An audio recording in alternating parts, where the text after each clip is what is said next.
All right, here we are. APP, welcome, welcome, welcome to another cast. What's going on, guys? What's up, guys? What is up, Matt? We Look got who's Jorel. back. Look Dude, who's back. Jorel is back. Raise Jorel is back in the building. Let's By raise that popular shit. demand. Oh, it was by popular demand. It really was. We missed I was you. We did popular a in lot. demanding it. Dude, I was demanding it. I missed you guys. It really was Matt that was demanding the whole time, and we got you back. But I like you too, dude. Well, thank you. I'm all about it. So I'm I- glad I you're like here. coming over I'm your so ta- glad you're here. I like coming over to your house and having pizza. Dude, see, right before we started the cast, a whole medium pizza, a whole order of wings each, and we're here to win it. We're ready. We're ready to go. Ready to win it. All right, you here doing, we Matt? go. We got to, dude, I'm doing great here. I got a little intro to play for you guys and all Let's our do viewers it. at home. Just a small little snippet to kind of carry us off to where we're going first. Okay, here we go. Let's go. There is a question we have all asked. Are we alone in this universe? Well, despite our ever-increasing technology and knowledge, we do not have a definitive answer to that question. That's right. Do we Ooh. have a definitive answer? Let me play it again. Let me go again. Go ahead. Go back. Go back. And turn it up a little bit. There is a question we have all asked. Are we alone in this universe? Well, despite our ever-increasing technology and knowledge, we do not have a definitive answer to that question. No, we do not. Oh, I love that. Oh I my really do. God. I love that. Dude, that's almost very powerful to It really to is. like just to hear it, just to kind of hear like somebody talk about that, and just to understand that we're definitely have just the slightest clue what is out there. Yeah. It's scary, really, when you think about it. It kind of like gives me chills, like when you really sit and think about it. And what's crazy is that we don't really think about it that much. Like we're so involved with like Kim Kardashian and like whatever's trending in pop culture, and like we yet to look up in the sky and say like what is going on out there. Like Yeah, there's yeah, this like- whole other. Like, why is the sky blue? It's crazy, dude. And no one says anything. Like I've never been to a party. I've never been to like an outing where someone's like, we're at a baseball game or anything where they're just like, dude, what do you think's going on out there? Like, really? That is No true. one says anything. That is true. Is that not like weird to anybody? I mean, Dude, the whole Kim Kardashian thing, that's more of what I'm trying to say is that's more of what focuses our whole world right now. Sure, And sure. Graham Hancock, always reference him, but his whole thing was that there's evidence currently about how we cross through an asteroid belt basically 2 times a year. And the last time that something hit, it didn't even hit us.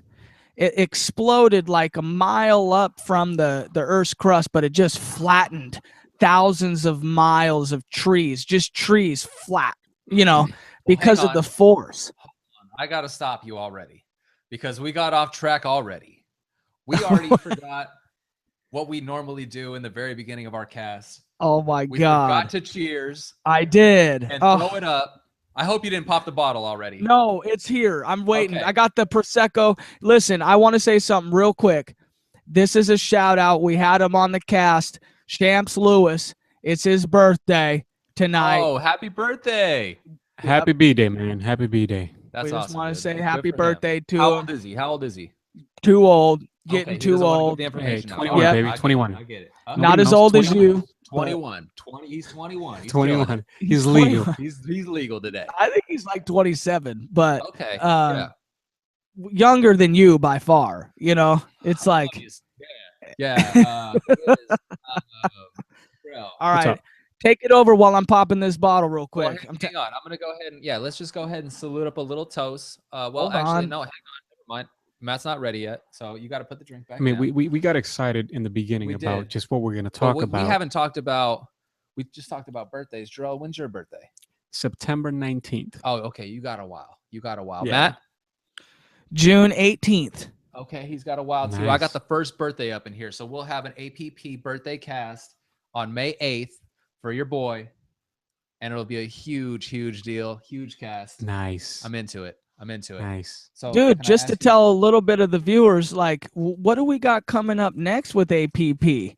I think, tell them what we just got planned with our very first ever female guest. Yeah, so it's funny because we started this podcast and we didn't really know where it would go, but Google and YouTube will kind of track the analytics of our cast, and it kind of shows what the demographic is and who's watching, who's not, age, demographic and whatnot. So it's stated that we got about 90% of our cast that's all male. So I kind of want to change that a little bit. I want to bring in the female demographic a little bit. So I like that. yeah. So I think it's February 20th. Let me just check with my calendar real quick. I think it's February 20th, and we will have our first female guest. And I'm right. It's February 20th. Mark your calendars. And first female guest. It'll be a little after Valentine's Day. Perfect timing too. Yeah, it'll be nice. We'll, It'll be nice. We'll get to ask. And you we're know, going to talk about a bunch of different topics, Well, including Valentine's Day a little bit. Yeah, dating exactly. scene, We'll get to ask from a right? female's perspective. A What does female's she feel about perspective. Valentine's? A female's Oh. perspective on a person's perspective podcast. It's going to be legit. So we hope you tune in. But just know that we do have plans for this podcast. We do have things lined up, and we hope you keep watching. And here's to the future. So Matt, do you got that bottle popped yet? Yes. I was just sharing a bunch of posts Stop here. sharing that. All right. Can you All right. hold So that we post? got okay. Dude, I fucked up. We got Okay. we got our first 4 viewers in here. Oh, okay. I need, Welcome. I Thank need you, the thank link. you. I need the link. I got a viewer pending. Oh. All right. Oh, Shit. That's right. All right. I got you, Jorel. Look right here. Ready? I'm popping it. Oh, Boom. yes. I like it. All right. bottoms up. Cheers. Cheers. Hang on. Cheers, everybody. Happy sixth cast. Jarrell, welcome back. Thank you so yes, much. sir. Couldn't And, be in a to better Thank place. you, guys. Thank you. Thank you. Who down with That's a good APP? one. That's a good one. Dude, me. I'm so down. Yeah, All right, you know Jason, me. take it over. Let me send Jorel the link. No, I got Jarrell already. I got him covered. Word up. We're good to go. All right. So Now, we're glad to Jorel, have let you me back. Jorel, let me Jorel, tell you. Go ahead. Okay, man. I got something for you. I want to apologize to you. My audio and my video for our cast was weak. I realized I watched it back that the audio and the video were both coming from the webcam on my computer. I was super unhappy with it, and I thought our cast was so strong. Well, just realize that this is a growing process, right? So, we're in our growing pain stage. We're not going to be, 100% of the time, which I wish we were. But you know what? I think that's what brings something a little special to our cast. We're different. We're not super professional. As you see, we're doing this in my house. I just got a little backdrop here. I hope you guys like it. But we're very raw in our format, and I said that on our cast page and on our YouTube account. So it's okay. I mean, we're gonna go through ups and downs and curves, and we're just gonna bob and weave. Dude, bob Here and we weave. Definitely not what Ryan Bader was doing tonight. He definitely was not. Ryan Bader, dude, that guy messed up. Joe Rogan the whole time, he's like, he better not let that arm go. He better not let that arm go. As soon as you let that arm go, dude, done. It was over. Done. Dude, I haven't seen someone get knocked out from like On the ground like that, like from Like just that? a couple blows, in and a he was long out. time. He was out. It was a long time. He just laid there. I haven't Yeah. seen that happen in a very long time. Not It was good. almost a couple firsts. Right. Rothwell submitted our fucking Barnett, and that was the first time Barnett has ever been submitted. I thought Rothwell looked really fucking good, and then you see Bader just come out and take a shit on everybody on Fox, dude. The fucking prime time of what you could do. He just takes a complete fatter dump on Talking about everybody. Sage? Sage did too. No, I was talking about Bader. I Oh, mean, Ryan he's Bader. the Oh, yeah. headline. Well, You know- Bader tried to bring something different because I think he was afraid of being knocked out, which he already, it happened anyways. I think he was trying to wrestle him because he felt that, Anthony's wrestling wasn't on par with his, and he, all he had to take was the arm, and he thought he could get something, but obviously, dude, Anthony is so strong, bro. That guy plans to fight heavyweight soon. Like, come on. Same What's he, with John Conor Jones. Both of those McGregor dudes. hopping weight classes, dude? Huh? What's he, Conor McGregor trying to hop weight That's classes? what I'm saying, dude. And I hope Conor McGregor goes 3 classes deep, dude. That would be the sickest shit ever. It would be cool. I think we'll he see. could beat Robbie Lawler right now. I really do. I would hope he could, dude. That'd be amazing to see. But Damn. you know. All right, Jorel. So there's happen. my apology to you. My shit was not on point. From that day, I was like, dude, I just cannot wait to have Jorel back on the cast. I don't know what I'm gonna do with myself. Like, I already started planning for it. When I was writing shit down for the cast, I like split that shit up into just regular cast talk and Jorel cast talk. Because it was like, dude, when Jorel comes on, you can't just talk about economics. You can't talk about UFC the whole time. Like, No. it's Jorel. We got to talk It's about Jorel.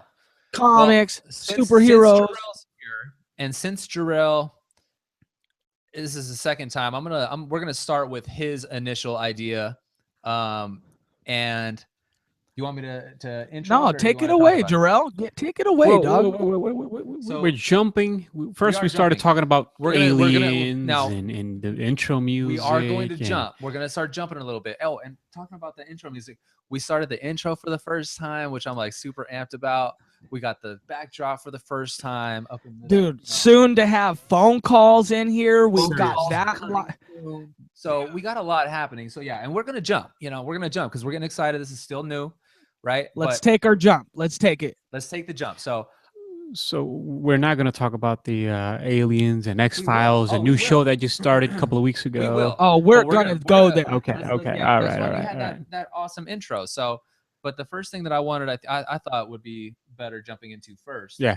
Would be Jorel had this awesome idea, and he had the idea I think a few weeks ago, and he was like, I think it would be awesome to talk about being a witness to an event, any event, whether it be a murder or a tragic event or a happy event, whatever the event may be, something that happened in the past that we don't know all the answers to. Correct. And you could be basically like a fly on the wall watching the entire thing go down. Exactly. Everything from start to finish of the event. What would it be and why? And I thought So that was take an us there, awesome Jorel. idea. That's So a great question. Take it's a us great there. question, right? Like, I think it's super cool. And to be honest, like, I didn't even like think about it. I didn't like research it. I didn't even like just sit and, I'm just going to go like with what I got, like right now, what I think, but I'm gonna let Jorel take it over because I like the idea a lot. Yeah. And I think Jorel had something obviously on his mind that he wanted to see, but I'm assuming that it's probably something that we've talked about a little bit already, right? Well, it's one of the most, I guess, sought after conspiracies ever, which is the O.J. Simpson, murder, which we talked about last cast, Matt. And, I was there, dog. I was into it, dude. Everything you had to say, dude. You guys walked me through the OJ murder trial, like dude. I was hanging on the edge of my seat. I was like, oh damn, I need to fucking watch this, follow up on it again because it was, dude. Take me there again, Jorel. Well, that Let's do it. show's starting Tuesday. And that's what brought the question. If you could be a fly on the wall to see something go down from beginning to end, what would it be? Would it be the sinking of the Titanic? I mean, we did see a movie about it, so we know how it kind of went down. But still, seeing it live, seeing it crack in half, sink, the people freezing to death. Is that yours? Is that your thing? No. Because that's a good one too. I mean, imagine if you're on a fucking just passerby boat, just watching that shit. Exactly. Yeah. So that's just one of many. I mean, there's the Black Dahlia. There's also the OJ, of course, JFK assassination. That was one I instantly thought about because I was like, man, who did it? Or it's like just to know that answer. But I got one in my head. I can't wait to let it go. Awesome. Can't wait to hear it. And then another one that was to me that I thought would be enticing would be the which one was it?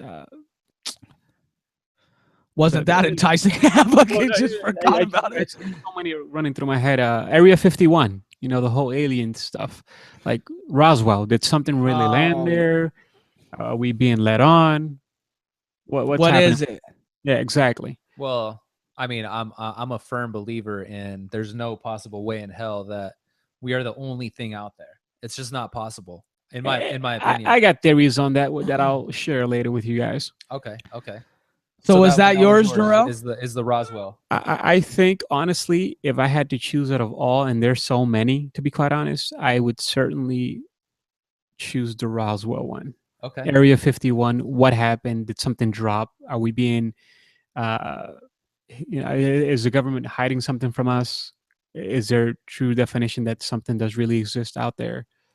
But then at the same time, the O.J. Simpson murder, that's intriguing. You know, did he really do it? And if he did he have any help? Till this day, we'll never know. But it'd be nice to be a fly on the wall watching all this go down. Right. Okay. So let me ask you a question. So the whole thing about the OJ trial, or one of the things was like, if the glove did not fit, say it to me, you must acquit. Quit. So did the glove not fit the dude? Like, was he Okay. not? Was he wearing? Was it a baby's glove? No. So the glove would have fit. Okay. He was giving But it a hard time. First off, the glove had been a little wet, right? And you know, leather, it expands and contracts. Okay. So he also had to put on a latex glove before. That way, none of his DNA went onto the glove for the case. So he had a latex glove on top and then tried to put the glove on. When he put the glove on, dude, that glove was seriously like, it was his glove, dude. But like, it wouldn't completely fit because he had, like I said, the latex, right? It's meant to fit on a normal, smooth hand. And he had a little bit of thickness on every single finger. He was kind of crippling the fingers. And he also, he's got arthritis. Okay. That was another thing too. So like, he kind of like crippled his hand a little bit as he put the glove on. And, you can kind of manipulate it a little bit. Mhm. That's what I think he did. Like he tried, you can manipulate your hand a little bit to like, kind of misform. You know what I mean? You're like this, like, I can't put the glove on. Dude, The glove doesn't fit. He's like, dude, it's not going, dude. It's not going. So he tried to put his whole fist in there. He's like, dude, the glove.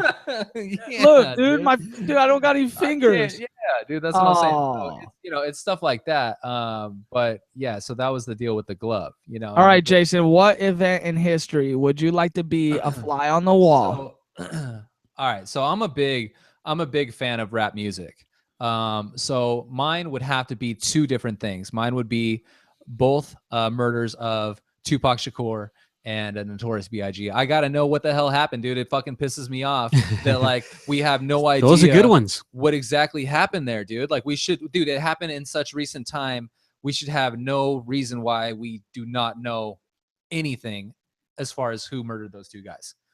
And these guys, like, were so young, and so, dude, like, created a movement in like a couple years. I think they were just like some of the, two of the most amazing people to ever live. And, to not know what happened to them is seriously a tragedy. So that's where I would want to be. I don't want to be a fly on the wall, either in the car of Tupac's, like looking at the shooters, dude, as they rolled by, like, yo, I know exactly who you are. And if I could talk instead of buzz, I would be letting know. But, seriously, that's what sucks about being the fly. I like that. It's like, then you get swatted by Tupac before, the event even. It's like, oh, dude, I was your only hope, but those would be my two. Dude, what did you think happened? I mean, there's a lot of talk about, P. Diddy had a hand in it, and like, what do you think? I don't think that P. Diddy had any hand in Notorious B.I.G. whatsoever. I think not that was B.I.G. I thought it was Tupac.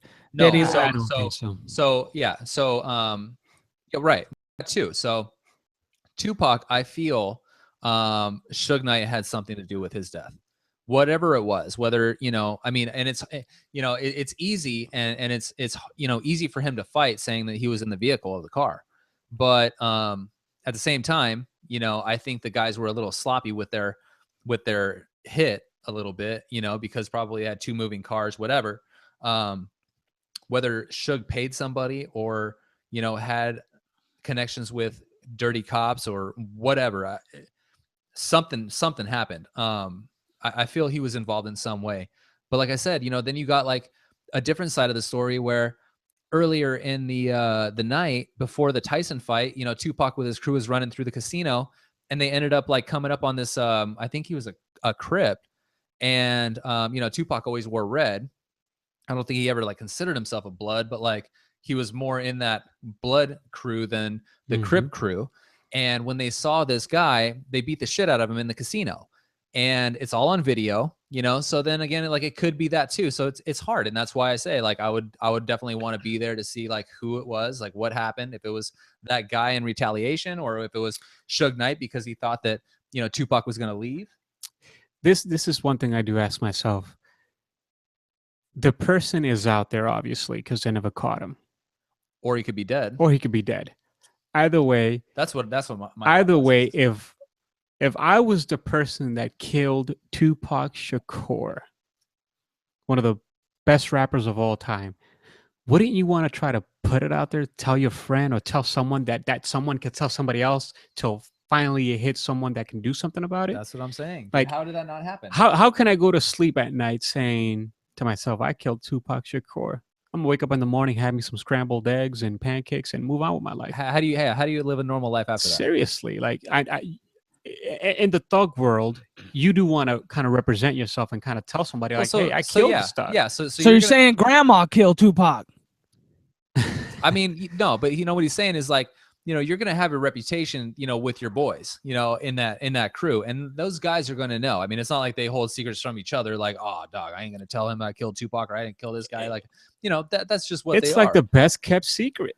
But it's yeah, it is. Seriously. So somebody knew. If it was, that's what I'm saying. Like, if it was gang related, like somebody would have known. Yeah. If it was cop related, true. There's got to be two or at least know. one other guy. I mean, if I would have told Jason I killed Tupac, I mean, you'd be like, "What? You killed what?" And you would probably share with your girl. Your girl might tell her cousin. God, I'd be telling everybody. I'd be telling this cast like, "Dude, I know who killed Tupac, dude. It's just gonna get crazy right now." Jorel, our guest Jorel. But that's so like, let's think about two theories. Well, what if Tupac's killer died, pretty soon after, or what if Tupac never died? That one of the conspiracy theories, Tupac used to call himself Machiavelli. correct. It was an Italian dude that he called himself after that, Machiavelli, who actually faked his death. Right. And so what if he faked his death? And there's reports that Tupac's in New Zealand, Tupac's in Cuba, like what if either his killer died, so that's why nobody just knows, just went to the grave with him, we'll just never know, or what if Tupac ain't dead? I'm thinking it was the other. I'm thinking because like during that time there was a lot of shit going on with cops and gangs and everything else. This could have been done by dirty cops too that hired a Crip to do it and then took the Crip out. The government did it. Yeah, I mean, I just feel like it's one of those things that it was a crazy situation. It really was, and that's why I want to be there for both of them, dude. Like, they both went out the same way, both in a vehicle, both drive by basically, to the car, and one was in LA. Notorious B.I.G. is an East Coast rapper, so he was here in LA promoting his latest album. Gets, popped the night of his, release party. And then Tupac's at, in Vegas when the Tyson fight's going down, which would have probably been the busiest time ever in Vegas, right? During a Tyson fight. Like, you remember when we were at UFC, being out on the street? The streets are littered. It's littered with people. Yeah. And how nobody saw anything? Like, dude, what? The whole thing doesn't make any sense. So those would be my two. Good. That's I good. like those. I wasn't expecting that. Yeah, that came from left field. Nice. I was expecting the obvious JFK. No. But I wasn't expecting the Tupac. I didn't know you were such a gangster. Try to tell you, dude, thug life all day. All right, here's mine. Talk to me. Okay. So you guys don't really know me like super duper well. Like, this is stuff that I really I'm super into. Super into. But for me, it would be during the building of the pyramids. Oh, damn. Okay. So the pyramids So the pyramids still stand today. The only ancient wonder of the world that still stands today. There is so much argument, and this will tie into our alien shit. There is so much argument that it was aliens. Okay. Aliens built the pyramid. There's also arguments on how it was built by human beings. Pretty, in my line of thinking, outlandish theories, but could it have been possible? And imagine, what if we're really off on the dating of the pyramid? They date it back 4,000 years ago, 2,500 BC, but what if it was really built in 10,000 BC? And what if the powers that were used, if it were powers, or maybe that time's building, or however, there's things stated that they were able to move thousands of tons of blocks with just vocal vibration. So it's kind of like the theory that you can use audio to like vibrate, and humans are just vibrations. I mean, that's string theory. So you could vibrate something out of existence, essentially, to make it weightless. We've vibrated all the mass, that's shaking and vibrating so much that the mass becomes nothing. And you're able to move these blocks up hills. All these ancient sites are all, how the hell did they move these tons of blocks, thousands of miles and uphill? And, these people were just hunter-gatherers. They just knew how to throw spears and shit. It's like, how never underestimate the human person though. Well, and that's the thing, Graham Hancock goes, the way that Graham Hancock believes that it was humans, and this is it. The pyramid is actually built between 1 degree of true north. It's off by 1 degree. So you hear by everybody's standards that if aliens were to pass into our atmosphere, into our Earth, they would have to be some fucking smart aliens, right? Like, these guys know how to interdimensional travel, interspace travel, shit that we've barely got a grasp on, okay? And they can come here, land here, build a colony. These, aliens must be smart. They should be able to build the pyramid to true north. But we were off by 1 degree. And that's what Graham Hancock, the renowned author, uses as his theory, that it was built by humans, because you always have to account for human error. Yeah, correct. And that human error is 1 degree of true north. And you know what? They didn't use telescopes. They used the eye. They used calculations of mathematics and all this shit to be able to build the pyramid, and they were off by 1 degree. I think it's pretty freaking fantastic. I would like to be there and just fucking watch. Like, who were these You're gonna be people? there a while, dude, because I'm sure it took forever, bro. Yeah. Well, maybe it didn't, though. That's the thing. I mean, the idea of the dude. theory. Dude, oh well, yeah, you haven't been to the pyramids. I mean, I haven't either, but I've done like virtual tours.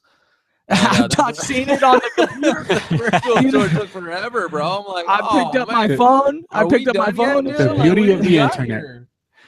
Like, Dude. okay. that they said biblically, I believe, that the Bro, building of the hold on. I think biblically the building of the pyramid took I think it was 30 years built by slaves. Okay. So you're talking about being on a wall for 30 years? But see, here's the thing, that there was a lot of now here's where I get it crazy. There was a lot of evidence that these people were not slaves at all. There was a lot of like what they call what dorms, like housing developments all the way spread out across the pyramids, that were kind of stating like against the idea that slaves built them, that they, more towards the idea that these people wanted to build this Sphinx. Right. More that it was a temple, and the people that were alive and living at that time were building this for a greater reason. And I tend to believe that more. If you're fucking, even you're in California, I'm in Washington. Like, let's say that there's a Sphinx being built today in Oregon. Do you not think that thing's going to be visited by anyone around in the whole United States to take part in building this monumental structure? Well, History has it that over 100,000 slaves worked on the pyramids. They didn't say like kings or prince or just whatever other person. It's slaves. Obviously, back then, the slaves did the hard work. So, but that's what history has it written. Do you know why they date the Sphinx to the part of history that it's in? No, I don't know why. There is not a single inscription inside the whole pyramid. No black tar from there being fire. No writing, no hieroglyphs, no pictures, no nothing. Everything you know about Egypt at the time that they say the Sphinx was built, pictures, hieroglyphs. You've been to Vegas, the Luxor Hotel, like, just like that. Imagine the Luxor. At Knott's Berry Farm? Everywhere. Okay. Oh, And it's it's got just numerous amounts of hieroglyphs and everything stating who built this, why we built it, and everything at that time was all tombs. Okay, so they built it, whoever constructed the pyramid, it was this dude's tomb so that they can be mummified and take on to the afterlife. Not one inscription. They found in more recent history a tiny black inscription saying Khufu, okay, Khafre or whatever the fuck it was, and a fucking doll like this big, okay, this big, that apparently had the fucking the pharaoh of the time that they thought built it, and they used that because their sons or something like that built the pyramids on the side. Completely just fucking out of this world reason to date the Sphinx to this time. But that was what they needed to do. They needed to run on that theory. They needed to lead people on that theory. They needed to turn the fucking Sphinx into a tourist attraction and make money for Egypt. And the guy wanted power, fucking Zahi Hawass. He was, doing all these TV shows and everything. And up until recently, again, with Graham Hancock, dude, he's bringing all that shit down. All the dating, all of the fucking just talks about why they were built. Some people believe they were built to mimic the star constellation Sirius, the belt stars of Sirius, the constellation in the sky. But yet the people that actually run Egypt are like, nah, that's ludicrous. That's ludicrous. And there's no evidence for it. I mean, there's so much more evidence for the other side. Anyway, I'm trailing on. This is just crazy, dude. I'm into it though. I'm really into it. Obviously, you're into it. There's certainly a lot of events that we would love to see as a fly on the wall. Yeah, no, for sure. No, I like all three of those though. Those were nice. Those were good. I like those. So should we trail off a little bit and start talking about some aliens or what? Take a jump, dude. Take a jump. We're taking a jump, dude. We're going. Let's take the jump. We're going. First off, Matt, have you seen any of the X-Files episodes? The new show? The new ones? Yeah. Nah, I don't fuck with the X-Files. Dude, I never messed with it either when the old show was on. So it's same characters, everything? Yeah, same characters. It's going to be a 6-series event. It's on Mondays. So far, I've seen the first 2 episodes, and I'm impressed. Well, what's the new why they started again? They got some new evidence because exactly. They're coming to the conclusion of the whole X-Files. So basically, with X-Files, I believe is Agent Scully and Agent Mulder. Mulder's a G, right? Correct. Huh? He's a G. Yeah. So Mulder is pro-alien, and Scully is like there to like disprove it, right?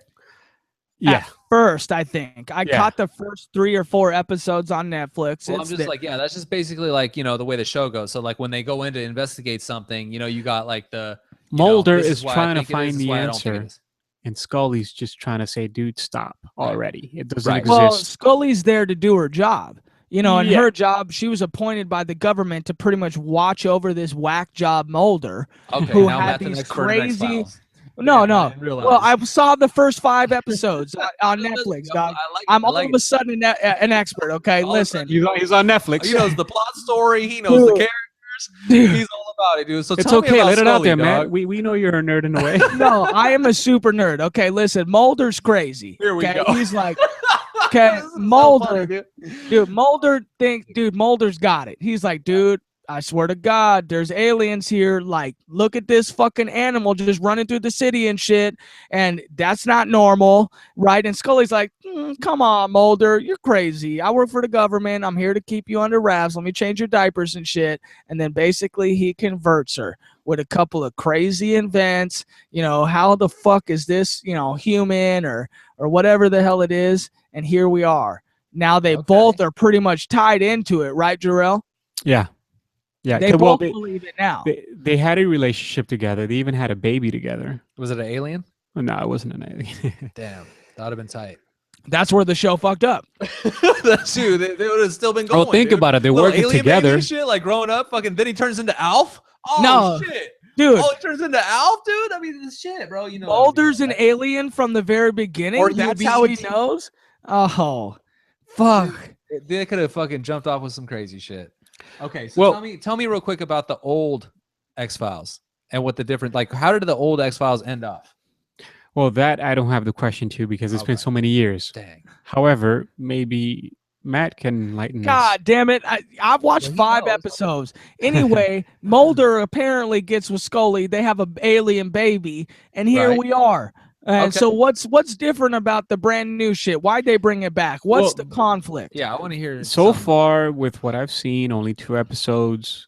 The reason they brought it back is to conclude the show, obviously, to kind So- of give an answer to why these X-Files are out there and why, if aliens really exist and what have you. So far, X-Files basically means what? Like classified? yeah, it's classified info. right. From what I know, I'm not an expert, like Matt said himself. So let on me the tell you what the That's the X-Files expert. are, Let him tell okay? you.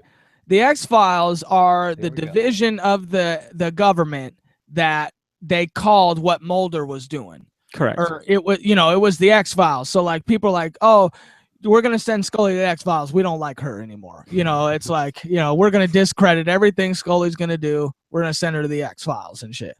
That's basically what. So here's what I don't know if you know this, Jorel, but one of my favorite TV shows was Fringe.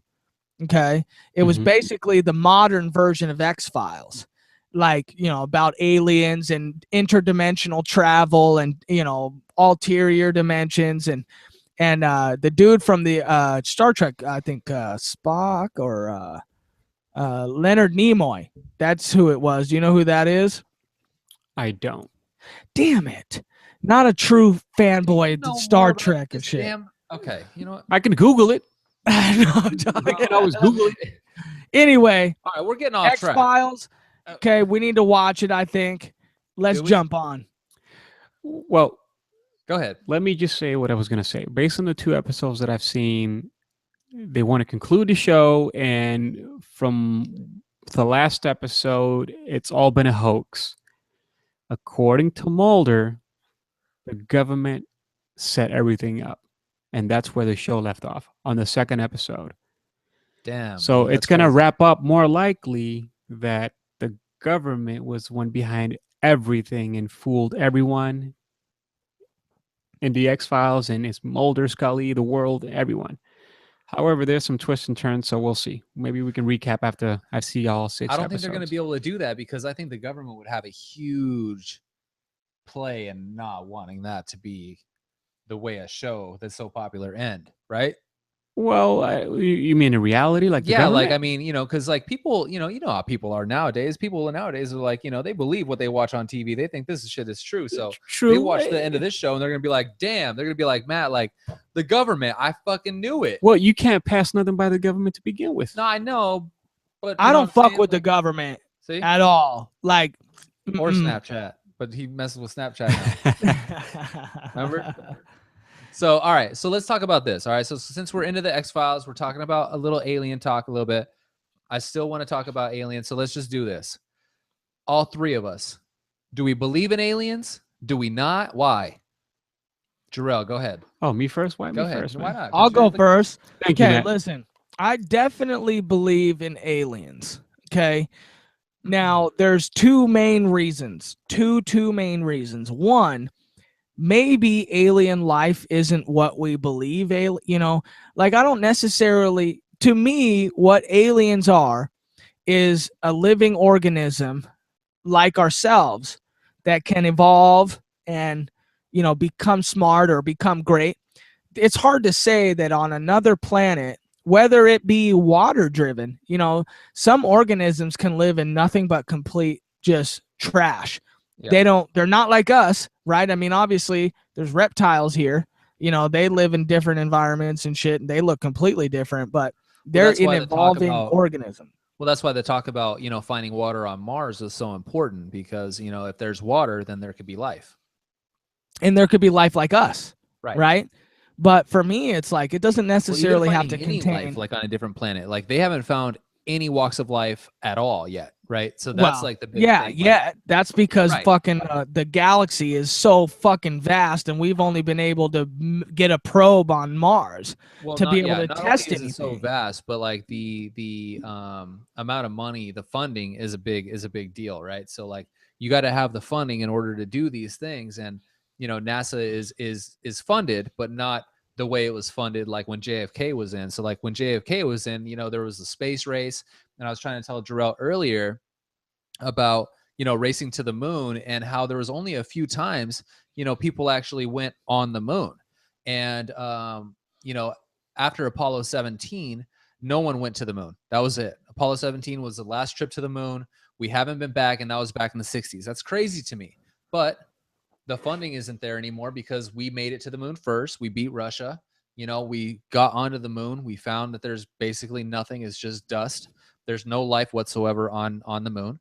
So there was no reason to go back, or there was no reason to fund a trip to go back. I think it would be crazy with like our technology now to like go back to the moon and like, really record and, do research and stuff. But, apparently that funding is not there.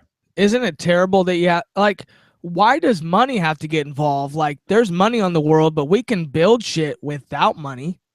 It doesn't take money to create. It only takes money to buy. And if we imagine that you can only create from buying, that's this. I mean, why can't we just go and create you have to have shit? Material, bro. You have to have things. Well, yeah, but you material buy. doesn't cost money. Material is made. Oh my God. No. Yes, today we have to spend money to have materials made, right? But imagine if there was money just erased. There was no form of money. We did not have to trade shit to get shit. Are we trying to talk about like what ifs, or are we trying to talk about aliens? I don't know. I feel like aliens. I'm getting sidetracked, bro. Aliens you is almost sidetracking off of some other crazy topic that doesn't even consist of what we're talking about. Aliens. We're talking about what can exist. What can we do? What do you think is possible? Well, what's not possible? He said that he believes they are real. Okay. Do you have anything to add, Matt? Because I want to hear more. Why about does he it. think they're real? So that was number one. I just feel like there can be another living organism that we deem as alien, but they're not like the gray aliens, okay, that we know. So that's number one of why I believe. Number two, so it could be anything, like a worm, whatever. A worm, right. I mean, it's hard to say there's not a worm on fucking planet undiscovered off in the distance that could evolve. I just feel like we don't, we know our evolution, but by the time Did you hear in the news like just a few weeks back that like we literally just discovered a new planet? We still can't see it yet, but we just discovered a new planet, and we discovered it by like a computer generation of like what the solar system consists of and what it looks like. But we just don't have the technology to look that far. But by those diagrams and by what that computer has been able to project shows basically the start of another planet. And we can't get there yet. We can't see it. So in 5 to 7 years, they're saying the technology will be there where we can actually see this extra planet. Well, so, shit. like, Speaking of fucking projections and computer statistics, it's a statistical probability that there are aliens smarter than us out there. I mean, there has to be. Is that we have this solar system, right, made up of a certain amount of planets. How many are there? 9 planets, 10 planets? There's not that many. I'm not like super into space, but I know that there's not very many planets out there. There's just a ton of stars, but there's not a lot of planets in our solar system. So what's crazy is like when scientists start breaking things down and start like really diving into things and start talking about like what they think is a possibility, like that our solar system can be like this little tiny dot of something so much larger. You know what I mean? And like the way we look at our solar system is it's like infinite. it's just crazy to me. Like, it's just crazy, like where we are and like what could be, you know? That's why I And want to talk about we are evolved enough to actually be able to imagine that, and that's really where the beauty is. And it is beautiful. You know, it's sad that everybody wants to think about aliens like they're gonna come to our planet and just take it over. You know, that's like every fucking alien movie. But man, what if well, and it may be that way because our fucking people always want to think negative, or people in general are negative. But dude, what if people want to come and they just fucking they want to extend their hand, dude? They shake our hand, and like us as the US government just bomb that shit. Be like, no, we can't fuck with aliens. Exactly. I like that. That's a good theory. That's not even a theory. That's probably what the fuck would really happen. Well, I mean, we don't know that. There's no proof. I mean, you haven't seen anything. I haven't seen anything. Jason hasn't seen anything. We Well, just that's go by why, what yeah. people say. You have to base it off of what you feel or what you believe in, is similar to faith. Well, it's the right? same thing. Do you believe if there's a God or not? And That- and that's that's what a I'm saying. different topic, which it's Totally we different. can't But, get like, into it- that. We'll get too crazy. But it is a different topic, and it can go like crazy. But it's basically what you believe. Like, do you believe that we could be the only, you know, planet, the only house of life? Do you believe that this is it? It all ends here? Jorel, Okay. tell So Matt, question. So you believe that aliens exist now? Do you think that they are friendly? Do you think they'll be hostile? If let's say if you ever come across one, Yeah, dog. I'm talking to a couple of them right on the other side. Fucking aliens, if I've ever seen them. I know. Dude, Yeah. hey, You know, hey, no, sorry, dog. Hold on. Let me answer the question. All right. I think okay. This is, you know, it's not getting off topic, but to me, what drives humanity, what drives creation, what drives evolution is the opportunity or the want to be better. And whether it's growing an extra limb to reach, you know, or being taller so that I can grab the fucking whatever I need up on the dunk top shelf. basketball. Exactly. And like, we at this period of time as human beings have really stopped our evolution. We've gone to evolving to this, and how much more of this can we do, and how True that. integrated into this. And we've stopped evolving as human beings. We've stopped going outside of our house and meeting our neighbors face to face and saying, who are you? How can I know you? Can we come together? And, you know, and well, because I feel like we're in a different time now. We're in a Well, different I time know, now but where that we That's doesn't- don't, driven by you know, what he said. yeah, Technology. That's what I'm saying. Like, we Technology. don't need to meet our neighbors anymore because it doesn't matter anymore. There's too many of us to not. but does run it not matter, or Well, does the perception of it not matter? it's not that it doesn't matter, but I feel like to some people it doesn't matter. You know, to most people it doesn't matter. You know, too many people have everything going on with their lives. You know, to interact with new people, meet new people, bring them into their lives, have friends over, stuff like that. Like what I'm doing with Jorel right here. How many times do you think you can do that over at your house? No, I mean, not as much, but I could. Like, I could have 100 people in You my could house. if you But really fuck, wanted to, right? But I like got 100 people I know. I don't even know 100 people and shit That's what I'm anymore. saying. Majority of people, they don't even reach out. They don't say, "Hey, man, why don't you come over? Let's have a drink. Let's have a a meal together. Let's do something." Right? People just don't do that. Like you talk or you think about if I were to show up at your house. I know you're in a completely different state, but if I were to just show up at your house, ring the doorbell, not call you, text you, nothing, you'd be like, "What the? Yeah, what are you what's this doing guy here? doing here, dude? Like, why'd you? Your first words would be like, dude, why didn't you call me? Why didn't you text me?" And Yeah, it's- I'd be like, damn, I could have got out of my regular pants and shit. I'd got in the good pants and shit. that's But what I'm saying. It's going back to what he said. It's all technology driven, Right. and we don't even honk the horn anymore. We send a text, "Hey, I'm outside." I'm guilty of it myself. Yeah. Yeah. Well, you know, you I don't need wanna- to text you like, people hey, I'm don't- here. People don't want to even the simplest of honking the horn, which you would maybe have to deal with somebody else like looking over at you or being like, "Hey, you honking at me?" No, I'm honking it. No, I'm waiting for somebody inside.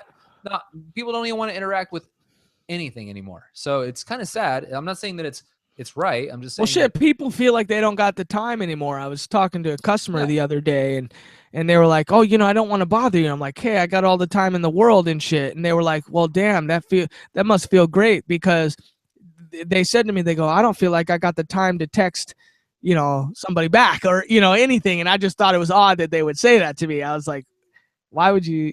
Great, you're here now. Well, I just want to, And it was kind of nice because I work in an environment where people, if I take the time to help you, and that's my life. I mean, that's who I am as a person. I talk to my friends. I ask them if they need help or if they need me or want to hang out, and as much as I can. And I think that's awesome. And to get back on topic about aliens, okay, I think that human beings, we have an innate responsibility. I use responsibility as a loose term. We have an innate desire to be loved and to love others.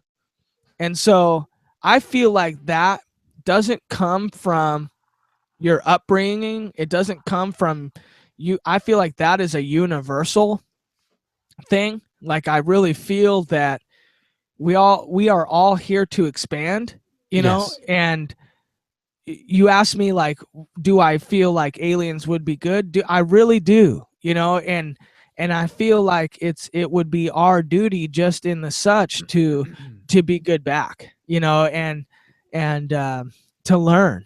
People are afraid of that today, um just like Graham Hancock, changing the theory about when the pyramids were built, or changing these. Like, in order to change something today, it costs an arm and a leg. It costs a lifetime just for somebody to get out of the mud, and out of their theory. And that's unfortunately, kind of where we live. So, I mean, what about you, Jorel? You think aliens would be good? Or, first of all, do you believe in them? And Well, second of all, are they nice? Are they happy?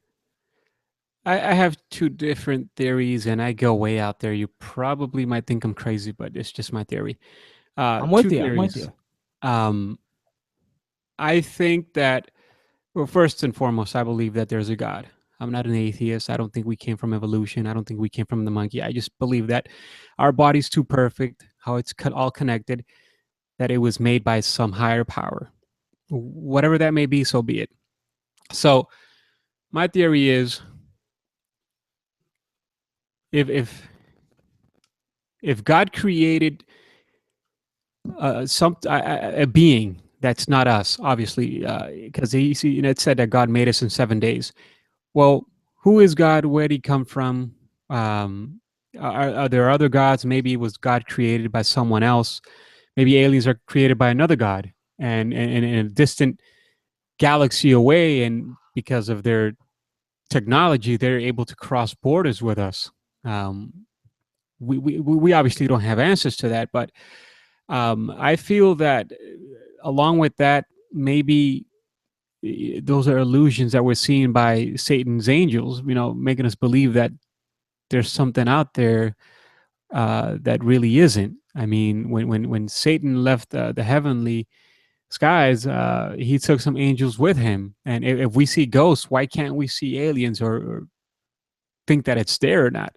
I mean, am I far fetched, Jason? What do you think? I mean, see the thing. Like, I mean, I don't believe in ghosts.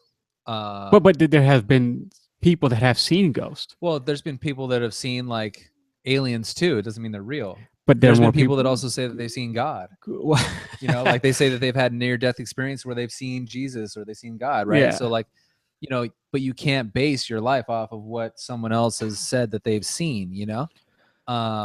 I just have to go off of what I believe. Correct. And like, to answer Matt's question, my theory is, like, I don't know if you feel the same. I just feel like, you know what, there's so much that the government has hidden from us. We can't believe them then. There's also the fact that people supposedly have seen aliens or seen some twinkling lights, like the Phoenix lights. People saw that 2 hours later. The government was, throwing some flares up, acting like it was dumb. So I'm going to bring up something that you may not like, that nobody will like, because a lot of people like to talk about the government and all this stuff, right? Remember that we have one big planet. One big planet. The aliens don't know the United States of America. The aliens know. I think they do, but all right. The aliens that would possibly come to this planet think of it as some other planet, just like we think of Mars as a planet, and we don't look at it like, oh, this is Quatschkopf. This is whatever, right? Like we don't look at it like that. We look at it like this is Mars, this is Jupiter. Neighbor's kid, You know what I'm saying? Quatschkopf. Like so here's what I'm gonna say. If there were aliens, now you may say, oh, the government's hidden all this stuff from us. Well, if that statement were true, Wait that a means second. that Are you every about to single tell country. me? You about to tell me you don't believe in No, aliens? hang on. Well, relax, dude. Hang on. Let me get there. What I'm saying is every single country's government would have to hide the exact same thing. You see what I'm saying? So not only America that, obviously is very protective of its people. We do, it's a government. It controls and it regulates and it, helps its people thrive and continue to get by, right? That's just their job. There's countries out there that are third world that do not have a government anywhere close to ours. And I feel that if there were aliens, they're going to land in other places, not just here in America. And there's been talks of them landing in Germany. There's been talks of them landing in Japan. There's been talks of them landing in Africa. There's been talks of them landing in all these different places, but it doesn't necessarily mean that it's true because our government is hiding it or whatnot. Like I feel this is just my own perspective, and this is why we have this APP. is I need more proof. That's just my own opinion. Now, what I've seen just doesn't do anything for me. Same with a God, and I know that's like off track and I don't want to, talk about that too much, but, I need to see it. And that's just how I've always been. And I've never seen ghosts. I've never seen anything close to alien life. I've never seen a UFO. I've never seen anything that I thought could be a UFO. I've never felt like there's a possibility of a UFO, coming in here. I've just never felt it. So do I want there to be? Yes. Do I think there's potential to be? Yes. In my own thought process, it's more likely that there are than not, right? But I just want to be able to see it. Now, like one of my favorite movies is God, what is it? It's about aliens and Contact. No, it's called Fire in the Sky. Have you ever seen that? I saw movie? that one, yeah.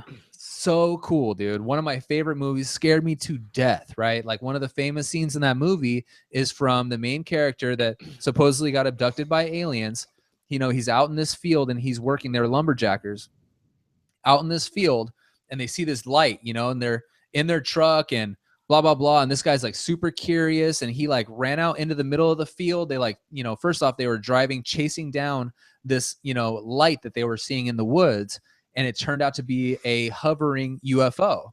So he gets out of the truck, the only person out of like, 4 or 5 people that were in this truck to get out into the middle to go look at it, straight up, like underneath it and look up.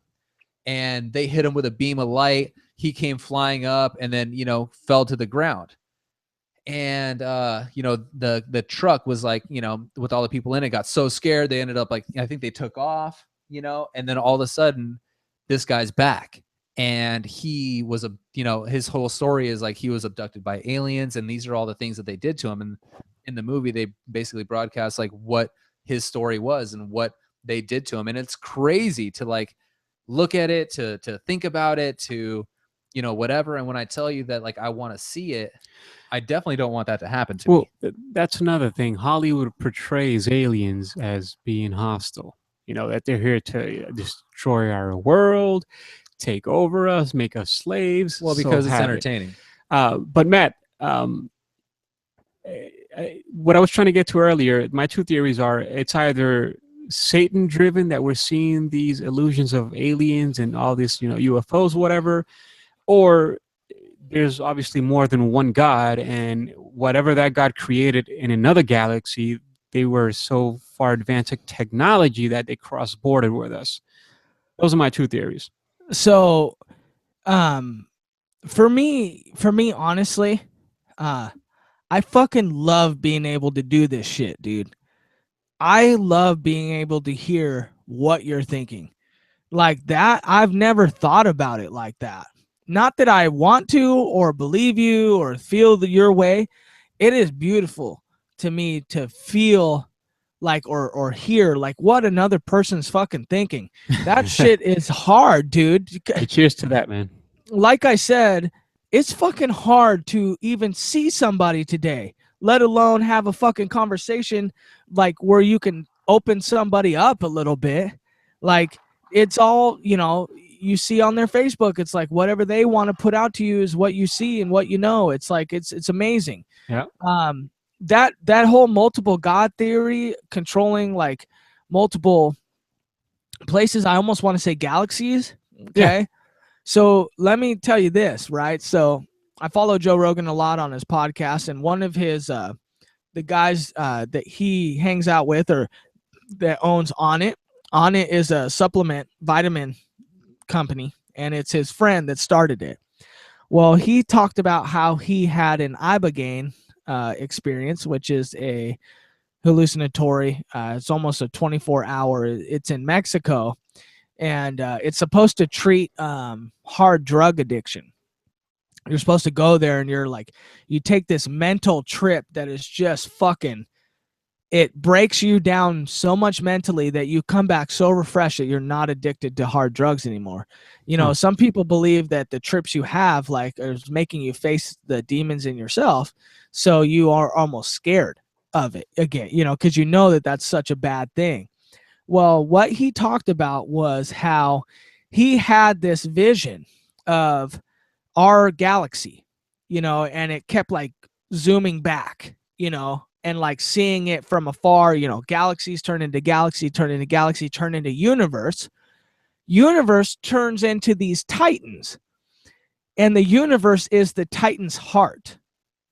And the titans are running on a track, and there's multiple other titans on a track still circling each other, all of them with worlds in their heart.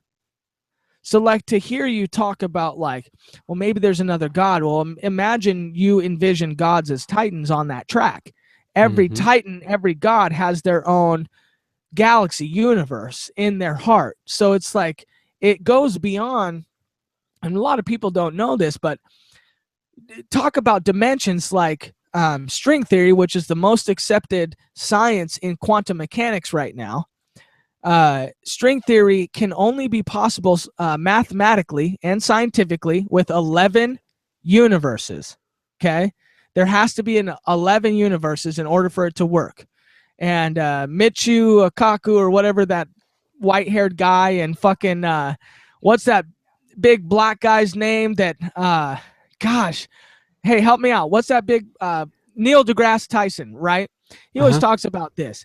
In order for it to be 11 dimensions, right? I mean, that's unfathomable. You can't imagine 11 dimensions where the world exists. But imagine if it was, and imagine if you have 11 different titans with 11 different gods on each different level of the universe, and we can potentially tap into that within our own mind, within our own heart.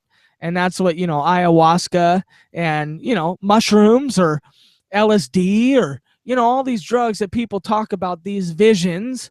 And to me, everyone seems to kind of have one fucking thing, and they talk about knowing an all being or aliens or a power of some source. And you're right. And I do want to say two things. One, a viewer is voicing her opinion.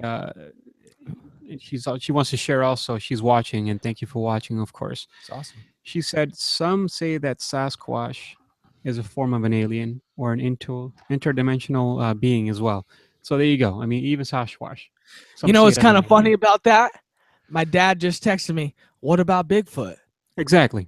Fucking goddamn, dude. It's just two We got different smart people watching the show. Two different people. Now, Bigfoot is a local hero of ours. Like apparently dude lives in the Pacific Northwest. Like she's from the Pacific Northwest. She's from Oregon, by the way. There you go. See, dude, people are feeling it up the coast, dude. Bigfoot is a G. That dude's a G. Hey, keep beef jerky away from him though, because he Beef jerky. Okay, Hey. hold on. Real quick to end my aliens thing. Okay. My second thing is look at people how they are today, right? Look at kids growing up today. They sit on the computer all day long. Some kids don't get any social interaction. And you see a lot of smart people when they get to their 50s or 60s and they're just stuck in front of their computer, smart. What happens to them?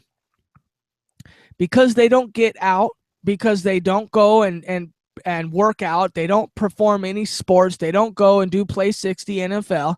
They ain't fucking with that. Okay. They get frail, right? They get skinny, they get frail, they get they lose pigment.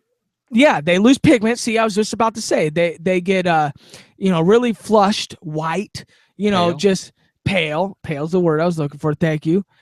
And they start losing their hair. They start going bald. And for me, every instance of aliens that most people talk about, they all see these bald, gray aliens that you've seen on these TV shows. Mm-hmm. And All to the same me, look. yeah, And they go that's ahead. basically involvement, though, right? Like, Well, it's that's basically what I'm saying. It's like Yeah. that's what I'm saying. Like the that's where evolving we're going. race of the human race is going they- to this frail. Have you heard that they're already trying, or they're talking about how that the human body is already trying to discard the pinky toe? Did you hear about that? Did you ever read an article about that? No, dude. I have not. Isn't that wild? So like you basically don't need your pinky toe whatsoever. So like there have been cases and people that have literally been born without the pinky toe. Huh. So they feel like over evolution, like over time, that like slowly we will literally discard the pinky toe. And it's stuff like that like, we will be going through changes, and it's wild. But yeah, I'm picking up on what you're definitely talking about. So, you're basically talking about like a future generation, which aliens like could have been where we are now. So that's in my the thing. past. And then That's now they're like up above and they're in this like completely different realm. And that's exactly what they are, is these very small, decrepit, pasty looking things that are operating gray, computers. almost Yeah. gray. History has it that they all look the same. So that's one thing that's been shared throughout our history, that they all have From- this big head, skinny bodies, big eyes, and it seems like it's the same thing over and over. So it's like if you see it and I see it in two different aspects of the world, we still kind of say the same thing. So there's something out there. If there is, then it looks like that. Yeah. Well, and think about this, like so for me, a part of me believes that we're not seeing aliens. A part of me believes that because of some of the authors that I research, they talk about a comet hitting the world 13,000 years ago. And when that comet hit the world, it caused the great flood that you hear about in the Bible. And from the Bible that they pretty much restarted civilization after the flood, right? Well, let's imagine that we became super technically advanced. Let's imagine we built the pyramids, we built the Sphinx, and we noticed that there was a comet coming, because we can see that shit. If we focused our whole science around what is going to hit us, we would be able to detect a comet coming probably a year away. Let's say we evolved into what we're saying: gray, skinny, frail, smart. We sit in front of our computers. We know science, and we were able to take off from this universe. Think about right now. What are the types of hovercrafts that you guys are seeing? Circular, right? Most of the hover pods that you see are circular. I don't know why, but a circle can maintain the correct amount of propulsion or mass or whatever the fuck it is to keep stable when they're up in the air. I mean, you see them. So imagine if aliens are just us from a past time coming back. From a future time, you mean? Well, no, from a past time. That's us in the past. We've already maintained that. We came down from that. They're more of a future us, and we're the past us, and we're getting to that point. Well, That's here's where I the thought you were thing. taking us. Well, no, because remember about the flood, right? The comet. So we But left.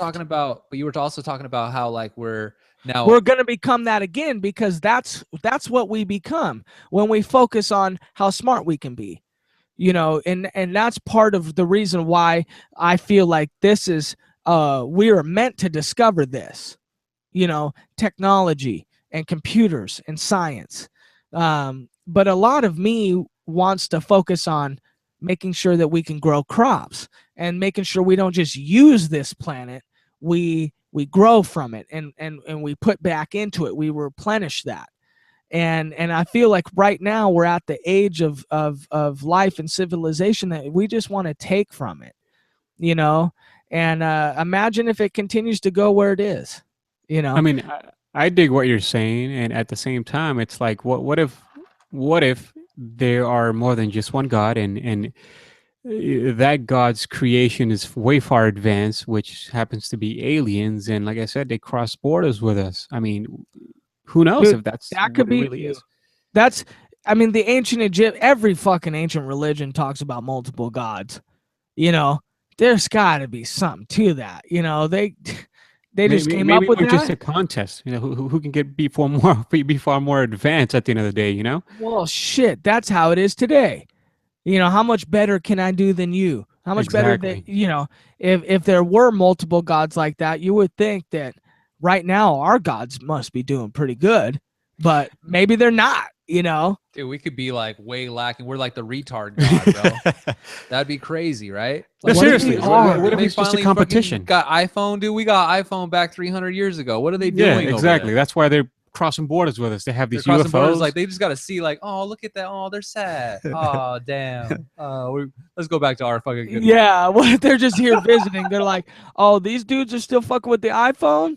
Nah, I'm out of here. No, no, no.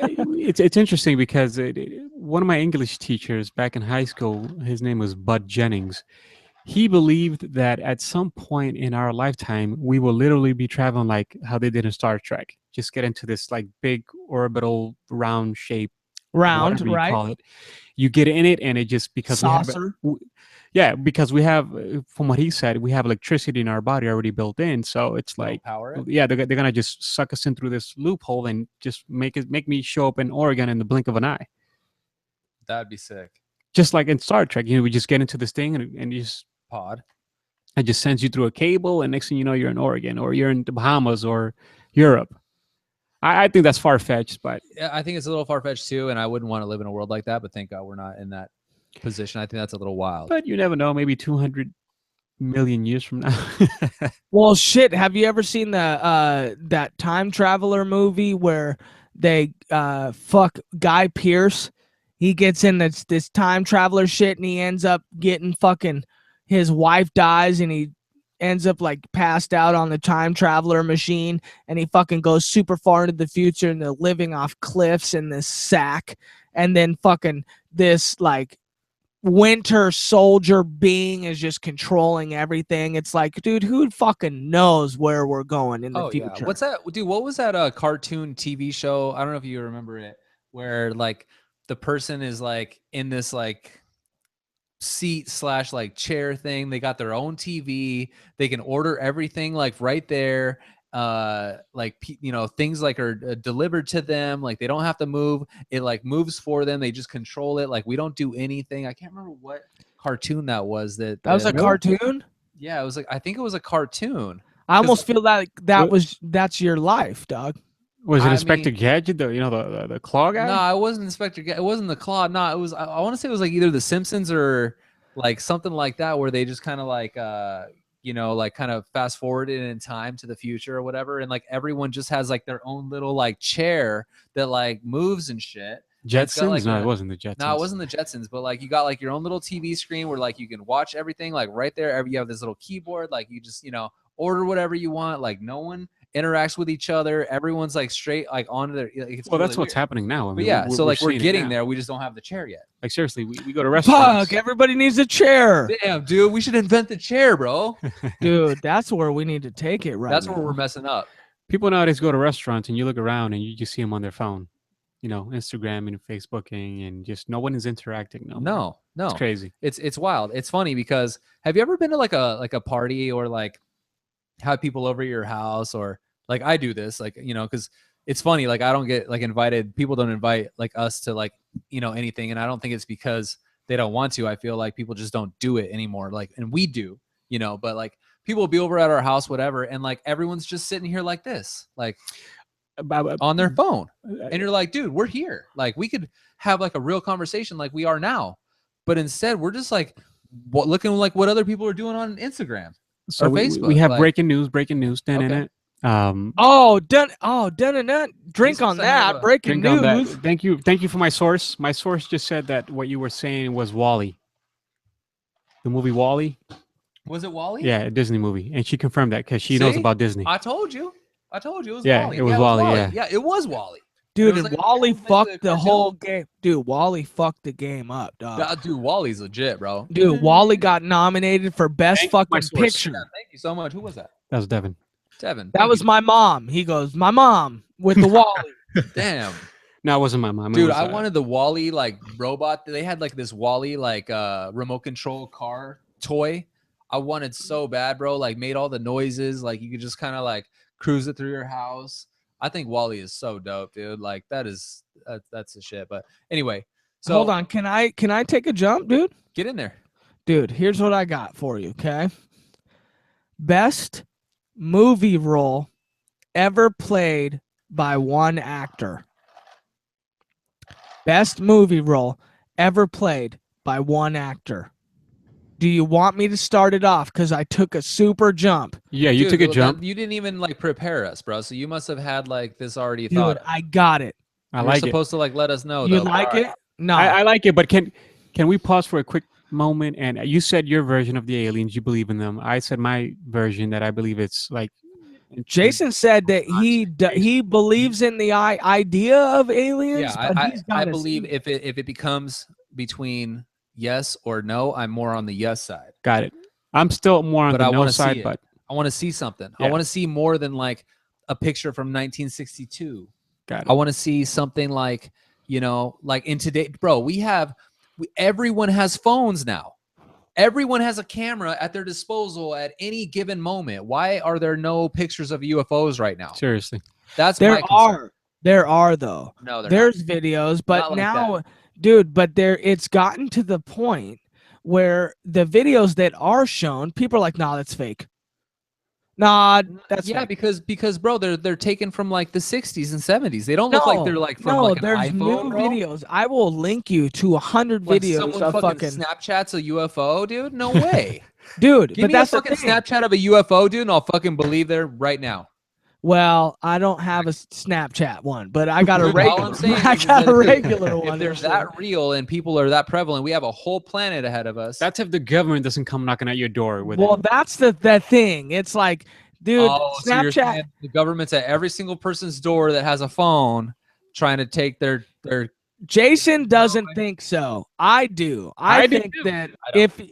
if you're Snapchatting a real life UFO, that's pinging on the government radar. Like, Yeah, no, but dude, people are gonna get it though, bro.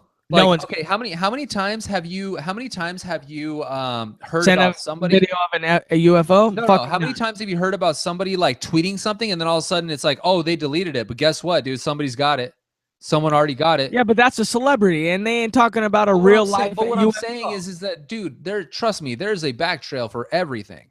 So Yeah, it's never count possible. that I'm not out. saying Never it's say not like, oh, possible. the government took everything. But what about the government? What about countries that don't even have a fucking government? What about them? But I don't see them saying anything about aliens. That's what I'm saying. Yeah, because That's the what I'm saying. alien All right, landed in that's- Africa. Move forward. God. All right, There we I go. got Move it. forward. Ready? Go Okay. ahead. Talk to me. My mom said in the movie Wall-E, with the chairs and the people, basically they turn to jelly because they have no muscle. Right. That's why it made me think of that when you were saying like how like you just Dude, that's what I'm saying. Eventually you turn into the gray aliens that we Right. fucking know as aliens. So I don't think we're gonna get skinny though. I think that's where Hell you're yeah, wrong. no, dude, it's frail. You see No. people like fucking dude. Bro, we're gonna eat and eat. That's all we're well, gonna no, do. not No, I mean, Not necessarily. that's a point. Well, yeah, me too. But he has a point. The I'm kids gonna be a fat nowadays, alien, dude. it's more about the kids. It's not about us. Because as we progress, technology gets more far advanced. So that means that people are going to be doing everything from the comfort of their home, everything.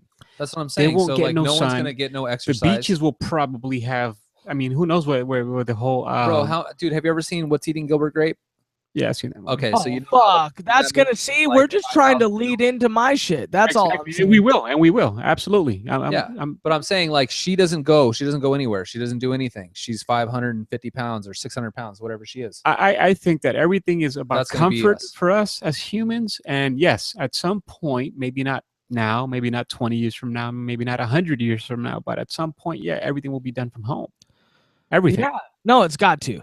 And, And, yes, and the thing is, for in my lifetime, I will not bow down to that. I'm going to get out there, get some sun, jump around in the water, enjoy the fruit of nature, and travel the world. And I mean, if I have the money, obviously. But no, dude, the fucking food of nature is the best food. Tell me you don't eat into an apple and be like, God, or a strawberry. seriously, Like, dude, the strawberry, just eat a strawberry. And here's the thing, chocolate is natural too. Eat a strawberry with some cocoa on that shit. Greatest thing ever. Way better than any McDonald's burger you could ever have. I don't know, dude.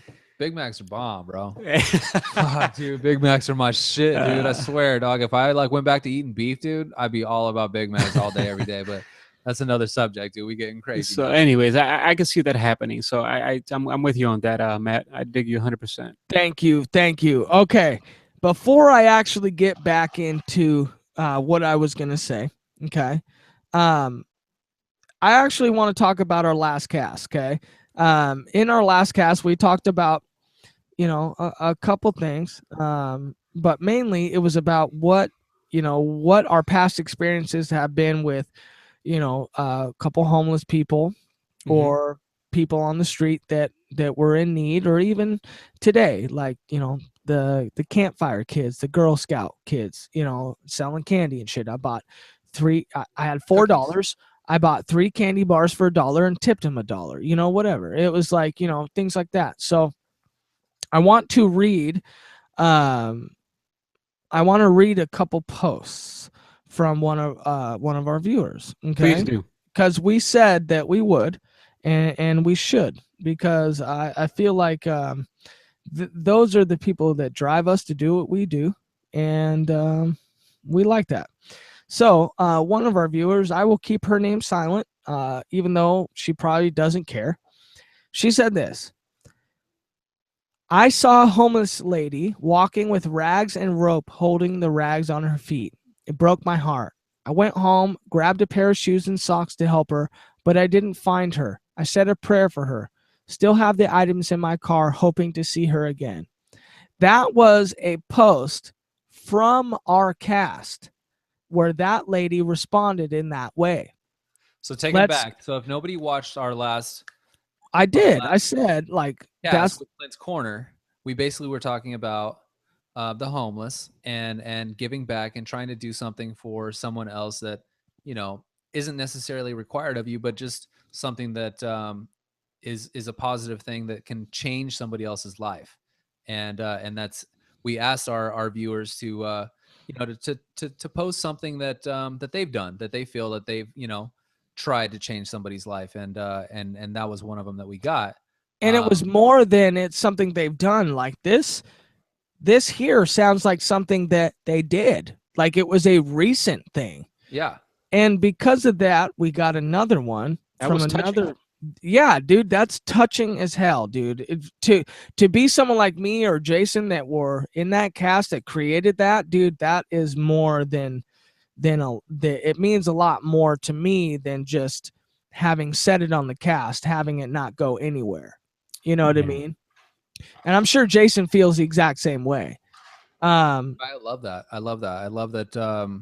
That's what I'm saying. Like I at some point, and we'll get there, where we actually become able to interact with the people out there, and either have them on as a guest or have them on as a quick question or an answer or something. But you know, the interaction between people is the whole reason why we started this cast. And that's why, like we keep saying, like, it's a person's perspective and it's for everybody. It's not just for me and Matt. It's for everybody. You know, for Jorel comes on, Jorel, we got Clint's Corner, we got different guests that come on, we got people Van. that interact and text constantly. Like, that's what this is for. And that's what I want. You know, my goal is to just either reach someone or touch someone or be there for someone, you know, for whatever reason, whatever your reason may be. Like, I just, you know, I feel if we can do that or reach that we did our job, and we, you know, this whole thing was worth it. You know, we spend money on this cast and it may not look like it, and we spend time and we do research and we do all these things, and you know, it might not be some crazy popular show at this point, but we have passion for it, we believe in it, and we'll continue it. And it's people like that that just commented that make us keep, you know, continue to keep Preach going. on, Jason. Preach Dude, on. preach it for a minute. Talk to me, Matt. Here's the second one. Okay. Just wanted to tell you that your podcast directly affected my life today. I was at an intersection and saw a homeless man with a sign. I didn't have money to spare, but I had my post-workout meal on me, so I gave it to him, and he was appreciative. I'm glad I did it. I'm embarrassed to say that I normally don't. So Wow. it's like in Well, that what's scenario, Sharing that, by the Yeah, way. that Dude. is so awesome. I'm glad they definitely shared that with us. in that scenario, we literally had someone say that they were embarrassed that they normally don't just give their fucking post, you know, and let's imagine, like, post-workout meal for some, it's a protein bar, Mhm. you know, and like there are many of us that go through our lives that don't need that one protein bar. I don't need that right now, you Yeah. know, but I have some guy sitting on the corner of the street who is struggling that may need that protein bar, you know, and it's like, dude, it's beautiful to hear No, that it's people little are things- doing that. Yeah, it's little things like that that will change the world, dude. I want to go ahead and share a story with you guys real quick. So I was pulling up to a gas station probably about a year and a half ago, and I was pulling over to buy a lotto ticket. I had $5 on me. I'm like, hey, why not? I feel lucky today, so hopefully I might win. So I go out, buy the lotto ticket, and as I pull out, I see this guy with his family holding a sign. Lost my job, you know, can you spare money for food? So I thought for a second, I'm like, okay, I can give him $5 because I had another $5, and go on with my life, and so be it. He'll use that $5 to eat or whatever he needs it for, right? But I thought further than that. I said, well, I have a contact with someone that can possibly give this guy a job. So instead of giving him the $5, I said, hey, guy, you know, do you have a cell phone number? Do you have a car? I mean, can you get around? If I were to offer you a job situation, can you get to it? He's like, yeah. So he gave me his cell phone. I called my contact. I connected them together. Whether or not he got the job or not, I don't know, but I did my part. Yeah, you did something. It's like they say, although the saying goes, you know, you give a man a fish, you feed him for the day. You teach a man to fish. you teach a man a fish. He He eats for a lifetime. for a lifetime, exactly. And that's the way I was thinking at that point. Well, so my favorite quote, and I told you guys before that I love rap music and I love Tupac Shakur, and that's one of the reasons why I chose to be able to witness that event. But one of the things that I love that Tupac stated was, you know, he says, I'm not saying I'm going to rule the world one day or I'm going to change the world, but I guarantee you that I will spark the brain that will change the world. And I love that quote, and that's exactly what I feel that we can do. Little things like what we just did shows that. So it's important, and I'm glad that we were able to reach at least a couple people, even if it was not very many, just a couple people. That's all that, you know, it's all it takes. That's legit. But thank you guys for sharing. We really appreciate it, and you know, much love to APP. Right on, right on. Cheers to that. Cheers, dude. Boom. It's time for it's going to be time for a refill here in a minute. What do you think, Okay. Matt? I'll take it there. No, I was going to say, do you think we should get a refill, or what are you feeling? Did you? Dude, I got a full bottle over here and shit. Are you still full? Well, I'm sipping on it just because, like, I don't got a refill. I just All right, got well, I'm going to let you keep it there for a minute, but I'm going to make a refill. Is that cool? No, go in. Me and Jorel got it. Okay. You good, Okay. Joe? You hooked me up, You want a though. refill? Dude, I like that we kind of let that go silent for a minute. Dude, that was powerful. And it's true. It's everything about that 100% true. All right, Jorel, let me take you there. Let's get out of the seriousness a little bit, okay? Again, this is part of the shit that I was writing down just for you. Right after your cast, I was like, man, this is the Jorel shit that I need in my life right here. Talk to me. Talk to me. Okay. Favorite, I guess I could say favorite, because best role, like that's depending on who's answering the question.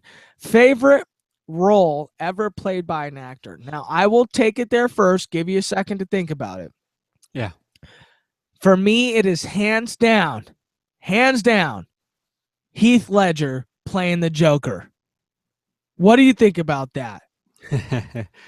I like it. Tell me he didn't just take it over. Like, for me, dude, I'm crazy with movies. Like, I study the acting to play that part so well, to just, who is the Joker? How do you get inside the mind of a character? It's a character written. It's a cartoon character, yeah. Yeah, it's a cartoon from a comic. It's like the dude probably had a little bubble of lines right here when he was originally created, and then you make it this cinematic feature film. The movie is by far the greatest acting per any movie. Now, I love Leo DiCaprio, okay? Don't get me wrong. I love Will Smith, but like, that character was played perfectly. I agree. I mean, based on the movies that he did prior, they were okay, mediocre, but I think he became the Joker. And then that's what made it feel so realistic and it's so believable. He really became the Joker. And like you said, it's a fictional character that was, put on a comic book years and years ago. So I like that. That's a good one. You got one off the top of your head? Yeah, but mine's is more like a serious role. Go ahead, dude. Like I said, the reason why I talked about Will Smith is because that movie where he can solve the Rubik's Cube and he became the lawyer, like when he was poor, broke, and fucking living at the bus station with his kid and shit. Uh-huh. What movie is that? God. You're talking about which one is it? I'm looking it up as I say it. I think it's the something about happiness. The Pursuit of Happiness. Pursuit of Happiness. That is one of the best fucking, dude. Will Smith in The Pursuit of Happiness, man. You can't touch it. You watch that movie and every single time, there's no way you don't get invested in that character. And it's like, it's beyond just, I'm Will Smith, I'm an actor. You're that dude. It's like, there's no way that Will Smith didn't just act his ass off in that movie. And what's kind of funny is last cast we talked about how Leonardo DiCaprio hasn't been won an Oscar. Neither has Will Smith. And like, damn, Will Smith has played some crazy good characters. I mean, he is probably one of the greatest actors of our time. Like, when you look back on it in 20 years after Leo's done, Will Smith's done, it's hard to say that those two guys aren't at the cream of their crop when you're talking about dudes that are killing it, that are making it. I hear you, brother. I got one for you. I don't know if you've seen the movie. It's called The Theory of Everything. It's a Stephen Hawking's movie. Yeah. That's movie? with that younger guy that plays Stephen Hawking. Yeah, his name is Eddie Redmayne. Yeah, I've seen that movie. I'm very into Incredible Stephen. job. I mean, this guy made you believe that he was handicapped. Yeah, yes. He did pretty good. I was looking at my lady and saying, "Hey, is this for real? I mean, is this guy normal like us? Can he walk like us?" I mean, what a role he played. I don't even know if he won. I think he won the Oscar for that movie. I don't. Maybe he did. I'm not sure. Yeah, look that up. Take me there. Hold on. We're the theory of everything. No, you just came back. You're out of here. No, you need to take a seat. The Theory of Everything, though. That movie was actually pretty good. Me and my lady rented it on Netflix, and we really enjoyed that movie. I think it was nice. I think it was really intriguing to kind of see the life of Stephen Hawking. You know him now as and that confirmed kinda, he did win the Oscar. That's pretty nice. You see him. You see Stephen Hawking now as kind of a.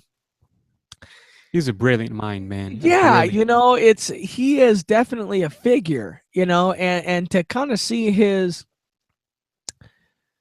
story acted so beautifully, you kind of look at Stephen Hawking now so much in a different light. It's almost like, damn, this is what happened, or this is what the dude went through. It kind of gives you a different respect to somebody, and almost goes back to what we started with about how, you see just the surface of people today, Facebook or whatever it may be, until you live that dude's life. Eminem in 8 Mile, it's like, not that I thought that was the greatest acting job in the world, but I really felt like he wasn't acting, that movie, he was being himself. Yeah, that was his life, and that was a great movie. 50 Cent.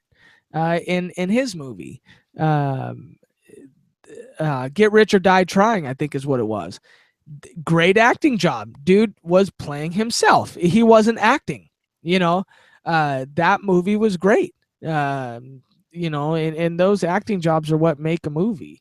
I mean, and that's why I chose Eddie Redmayne, because I think that's what you call full-blown acting, just like how you said with the Joker. I mean, full-blown acting, becoming the character, being in tune with it.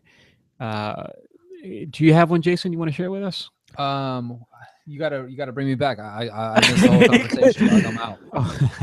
Well, Matt Talking said about the greatest actor role or acting role of all time. Yeah, to you. So your guys' was what?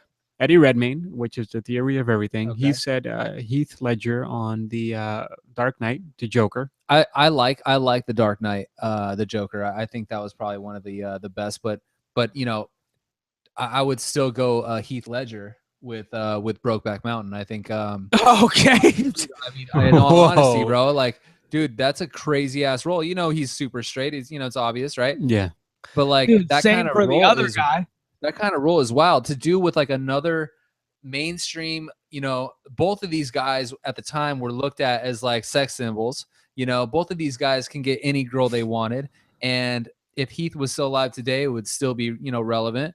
Who was the other guy that what was that guy's name that played the other character? I know him. Gyllenhaal, Jake Gyllenhaal. Jake Gyllenhaal. There you go. Dude, that guy is like, dude, that guy can get anybody he wants. So, dude, Jake Gyllenhaal is a beast too in he's his a own beast. right. So to play roles like that, and I don't know, that you just have came a to point. mind because you said So you're saying you couldn't go full gay for a movie role? What's funny is, check this out, bro. So you remember? Okay, so last night Matt texted me because he wanted me to listen to some stuff he's been doing, whatever. So I told him that I couldn't because I was watching Undateable, which is this TV show with Chris D'Elia, and it's a comedy, television show, and the Backstreet Boys was on.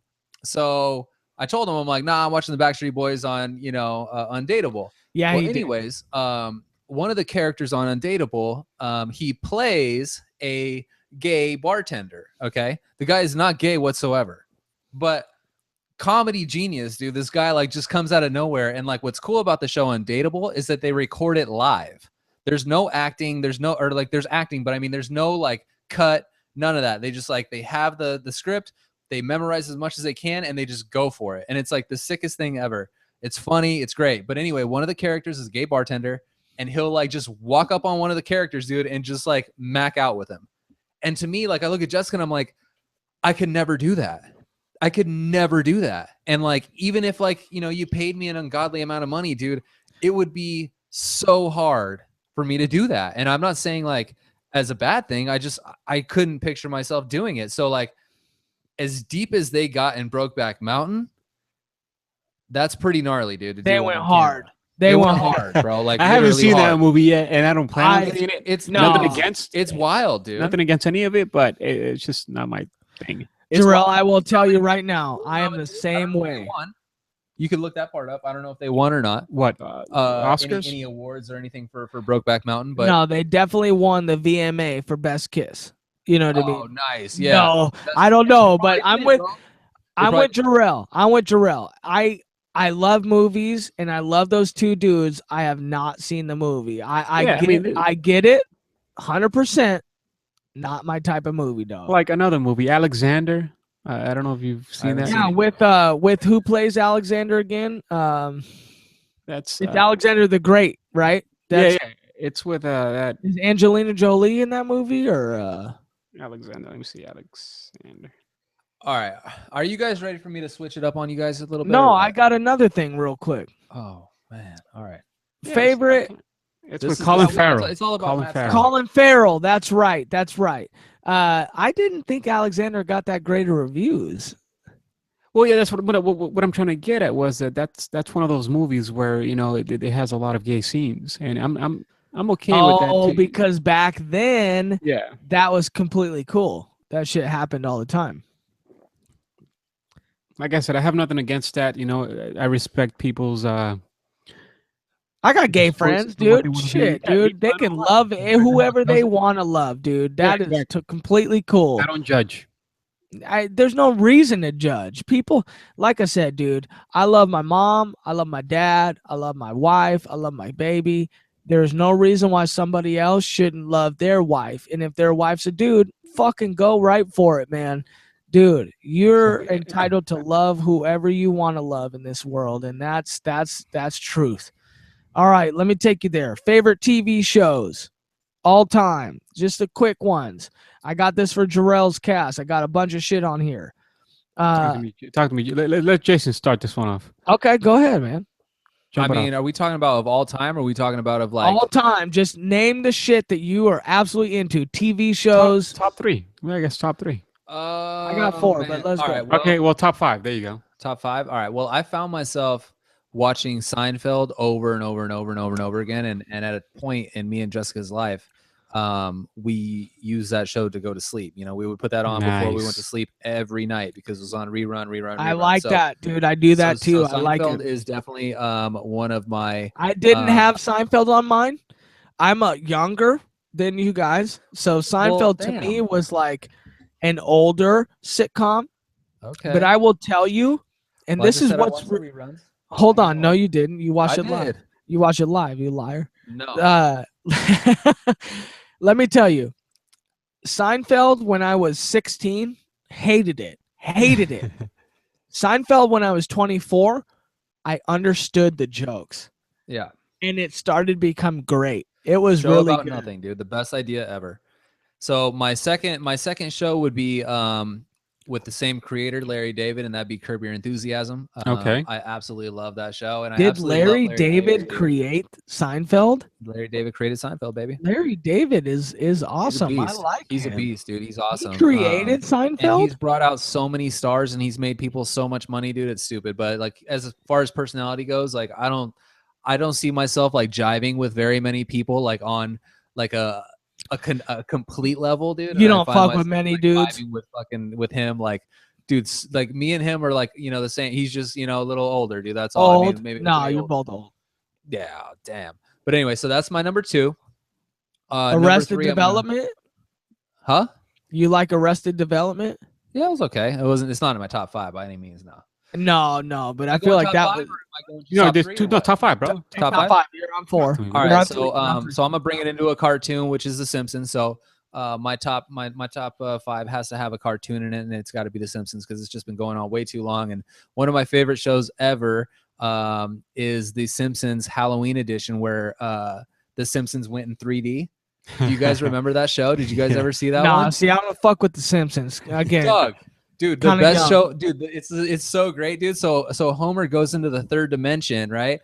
And like he falls into it, and it was like an area behind the bookcase, dude. And he like walks into it, and he like falls into this like third dimension, and it looks like Tron in there, you know? Yeah. And like there's these like cones that are like bouncing around and like flying down the thing, and they're like he all of a sudden disappears, right? And then it flashes back to like Marge at like the house in Springfield, and Marge is like, "Homie, where are you?" And he's like, I'm somewhere where I don't know where I am. And then like all of a sudden a cone like hits him in the ass, dude. And he's like, ow, watch it, Coney. And he like throws it around and like the cone like hits point, on the ground and like literally just opens up the whole entire thing. And like it just creates this like massive like black hole. Dude, it's like the funniest episode ever, but that's my number 3. Dude, as soon as this podcast ends, I'm gonna watch that fucking episode. Dog, it is the best. It better You're be gonna as love good it. as you just made Dude, it seem it is. like it I was. swear to you, it is like my favorite episode of The Simpsons, but it's like one of my favorite things in this life. So we got Seinfeld, Curb, Simpsons. Simpsons, and then my 4th has got to be Married with Children. That show to me is I grew up with that show. Now it started before I was of age to really like understand children. The show. You don't like that show? Oh yeah, absolutely. That's in my top 5, dude. Oh, dude, all day, every day, dude. One of the best Dude, shows, dude. fucking Al Bundy, dude, Dude, killing it, bro. Bud Bundy, dude. What Huh? a savage. What a G. Dude, You know what was kind of sick about that show? Like he always wanted to fuck his sister, dog. nah, That was the shitty I part. never got that. I never got that either. Maybe his bro. sister's friends. You watching another show or something. Oh, all right. All right, so what's 5? All right, so my 5th one, and I'm gonna just go new school, dude, because that's okay. Because all the other shit was old as fuck. Well, yeah, all the other stuff is old, but like I feel like TV's like taking like a different direction where like you can't really vibe with shows. You know what? I'm gonna go back. I'm going back. I'm going all old fuck. school. He just All changed old it school, up. dude. This other one will be on my number 6. My number 5. What's number 5? Number 5, Unsolved Mysteries. Boom. Drop the mic, dude. One of the Unsolved best shows Mysteries. ever. That show was so sick, and why they got rid of it, dude, I don't know why, but it's I could tell you a couple reasons. Because they Dog. never solved the mystery. dude, and dude, and we got oh shit, whoa, damn, we got crazy. Rescue 911, dude, you remember that show? Oh, that one was pretty good, actually. Dude, Rescue dude, I'm 911. saying like the shows were back in the day. I'm dude. glad you didn't say Baywatch. That Oh, would've he been would weird. have My said it. number He one, goes, that was Baywatch. 7. That was 7.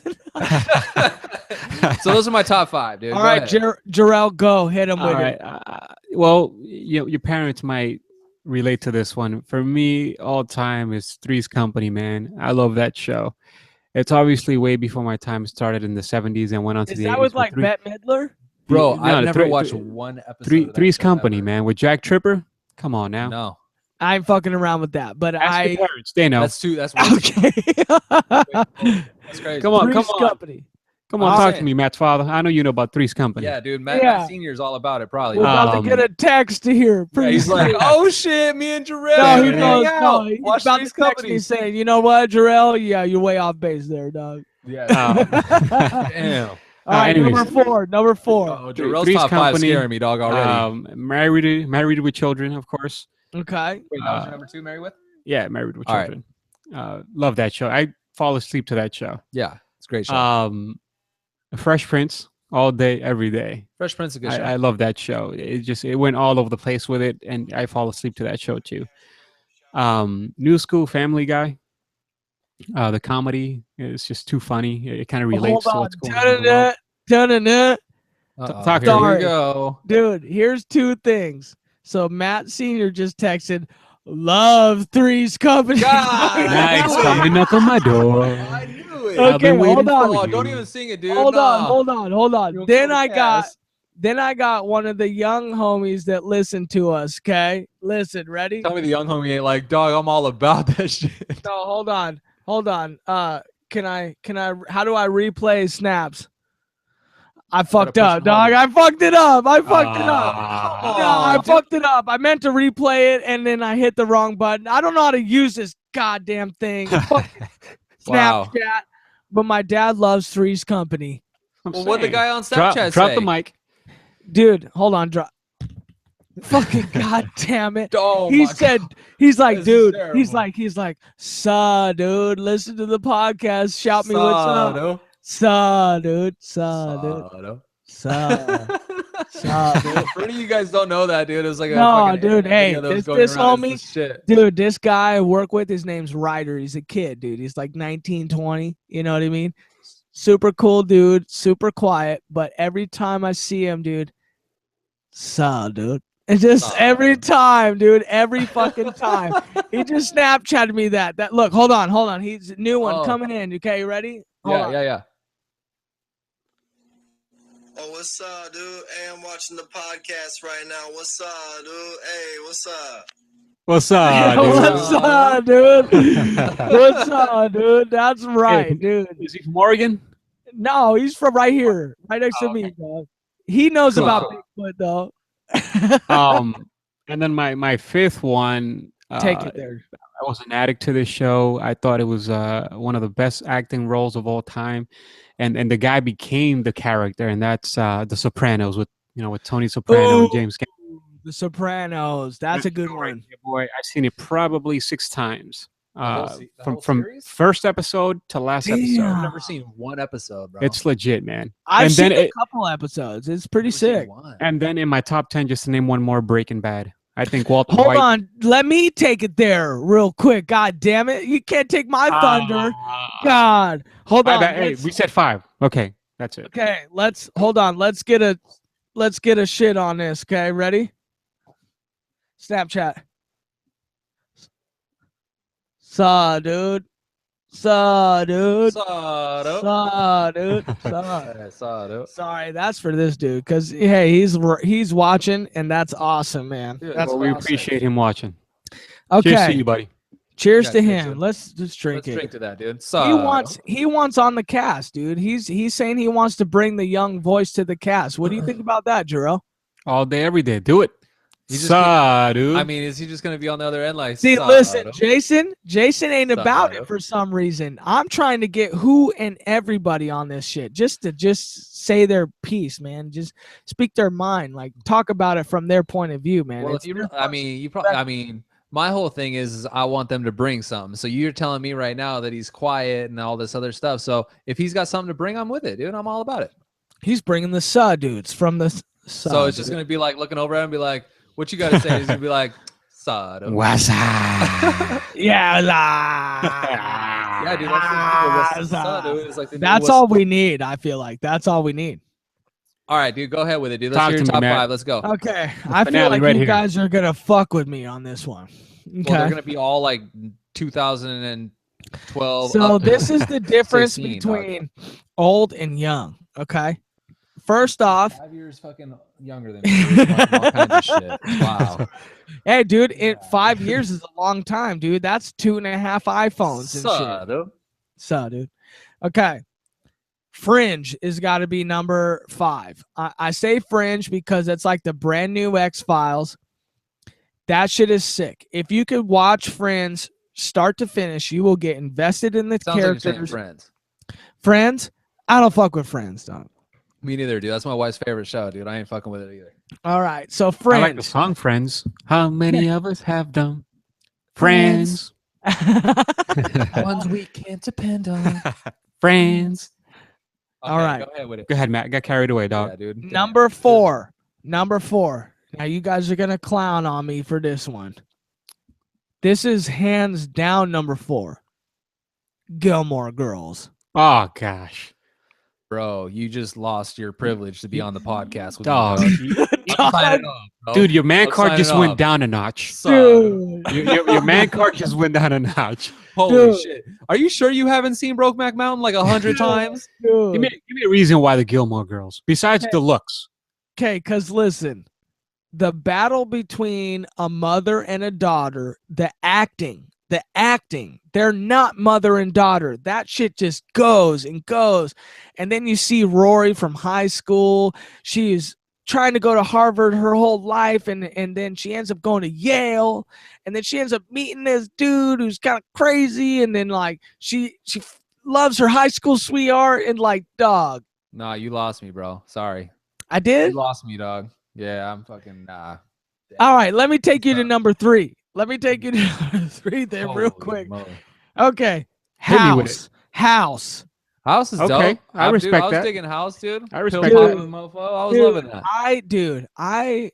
House, dude, is one of the greatest again, Hugh Laurie playing house. He ain't crippled. He ain't addicted to Vicodin. He ain't trying to save someone's Dude, life. he's not even American. He's English. That's what's tight. I know. That's another thing about Yeah. his acting. You can't even tell. Well, I love, like when people can carry like different accents and shit, like, I think Ben was talking about like, one of the last casts, with one of Leonardo DiCaprio's like best movies. I can't remember which movie it was, but he had like that South African accent, like people that can Blood do that. Diamond. Blood Diamond. Yeah. That's pretty dope, dude. Like, I've tried to like, just mess around. Like when I hear like, or when we watch movies where people like have an accent, like me and Jessica just sitting in the living room watching the movie. And I was like, oh, I'm going to try to like talk to her real quick. Like, like an English chat, and like, dude, it's so Doesn't happen. hard. It's like so retarded, like I can't do it. So You know what? I It give could props to happen people if like you that. were paid $1 million to do it. Well, I mean, yeah, you sit there and do it over and over and over. I'm sure you could get it down, but I mean, I just got to give props to it because it's not easy. It's worth props. It's worth a lot of props. Yeah. All right, number 2. Jorel already stole my thunder. Breaking Bad. Number 2. Dude, Breaking Bad is a pivotal show in my existence. You know what the dopest part of Breaking Bad is? That dude used to fucking act on Malcolm in the Middle. That you can never imagine. Fucking Krantz as a goddamn Cranston. That he's not a drug dealer. He doesn't become Heisenberg in real life. It's like to see the dude act that. Just phenomenal. Yeah. My favorite part, I like the series Breaking Bad. Don't get me wrong, and it wasn't I don't think it was in my top 10. It's my 2, dude. But, it's one of the greatest of all time. But one of the coolest things that I saw on that show, kind of like intertwines with what I do for a living, was seeing. They Someone tented the house. They tented the house and cooked that shit in the house, bro. Like that was like I was like, dude, that's fucking genius. Like that was genius. And like, I don't know if they got that idea from someone actually doing it, or if they just like were like, dude, wouldn't it be crazy if like we just had them like cooking this shit like in a tented, house that looked like it was being fumigated type thing. Like to me, like once I saw that, I was like, dude, these guys are on point. This is sick, and this is like some good. It was writing. real, right? It was real. Yeah, I love that. Yeah. Dude, and that spoke to you a little bit. Imagine all the crack dealers in the world. Yeah. Oh, it was sick. All right, we got it done and done. Here we go. All right. Hey, let me on that podcast so we can talk about all the youngins nowadays. Dude, What about him? He's about to tell you soon. He's about to break it soon. down. He gonna come through with it like in the next half hour or so? Coming soon. Okay. I'm with it. What's his name? Ryder. Ryder? That's his real name? Ryder? Ryder. Yeah. That's a dope name. That's that Dude. new school shit. I'm saying, man. Exactly. About to tell you. Fuck, He about to tell you what Ryder. Facebook. He about to tell you what die, Facebook. dog. Ride or die, Saru. He Dude, about to tell you what Facebook is the ism. Dude, that is an ism, huh? And what is Dude, that? I've been about the Snapchat? ism since like day one. Dude, He wait. about to show you how to use Snapchat. Dude, hey, about to have him show you how to fucking replay a Snapchat, bro. Dude, I just replayed his shit already. That's just how that works. So, Dude, not only that, have him show you a better show than Gilmore Girls, for real. dude, nah, knock it off. All right, my number 1 of all time. Okay, Drum The roll. Office. The Office. The Office, huh? The American version? The American version of The Office was Steve Carell, John Krasinski, Yeah, and no, Pam. I And watched every fucking- season of that show. I love that show, but Dude, The Office is fucking so good. The have you writing ever, like, is that, like, good. tried to watch the English version or no? No. Yeah, I did. No, I Did did. you And my dig it? friend Cole Ricky is Gervais saying super about it. Yeah, Ricky Gervais. It's the same show. When you watch the first episode, No, the yeah, first they took season, everything. They took the everything. same exact show. Yeah. But it's Well- just so well, much better in The American version lasted longer, so it went further, so the story changed a little bit. But to me, like, it all started from that English version. So, I'm always like one of those guys that like thinks like the original is always better, kind of thing.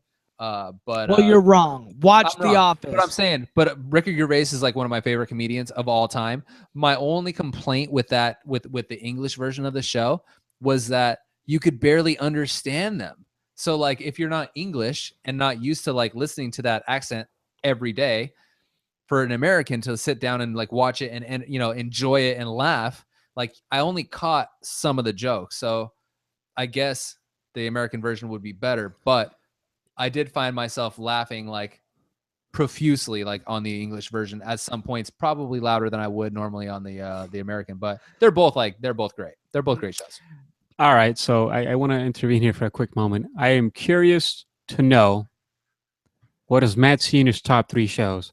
I know one of them. Obviously, he's saying Three's Company. I almost want to say that MASH is in there somewhere. Talk to me, Matt Senior. Oh my God, you are just so nuts. You are so crazy. Let me tell you about my life as a child, dog. I will tell you.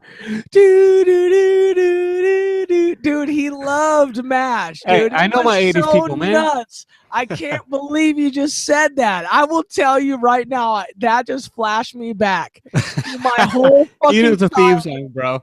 Dude, I cannot believe that shit. I cannot believe you just said that. I swear man. to God to I'm you. an 80s baby, man. I know what's up. Dude, So I'm that 80s just baby crazily too. changed everything. I cannot believe you just said that, dude. That is so fucking crazy. My dad just texted #1 on the list. Breaking I news. Breaking can't news. believe it, dude. That is amazing. That is so amazing, dude. I will tell you, that just changed my life right there.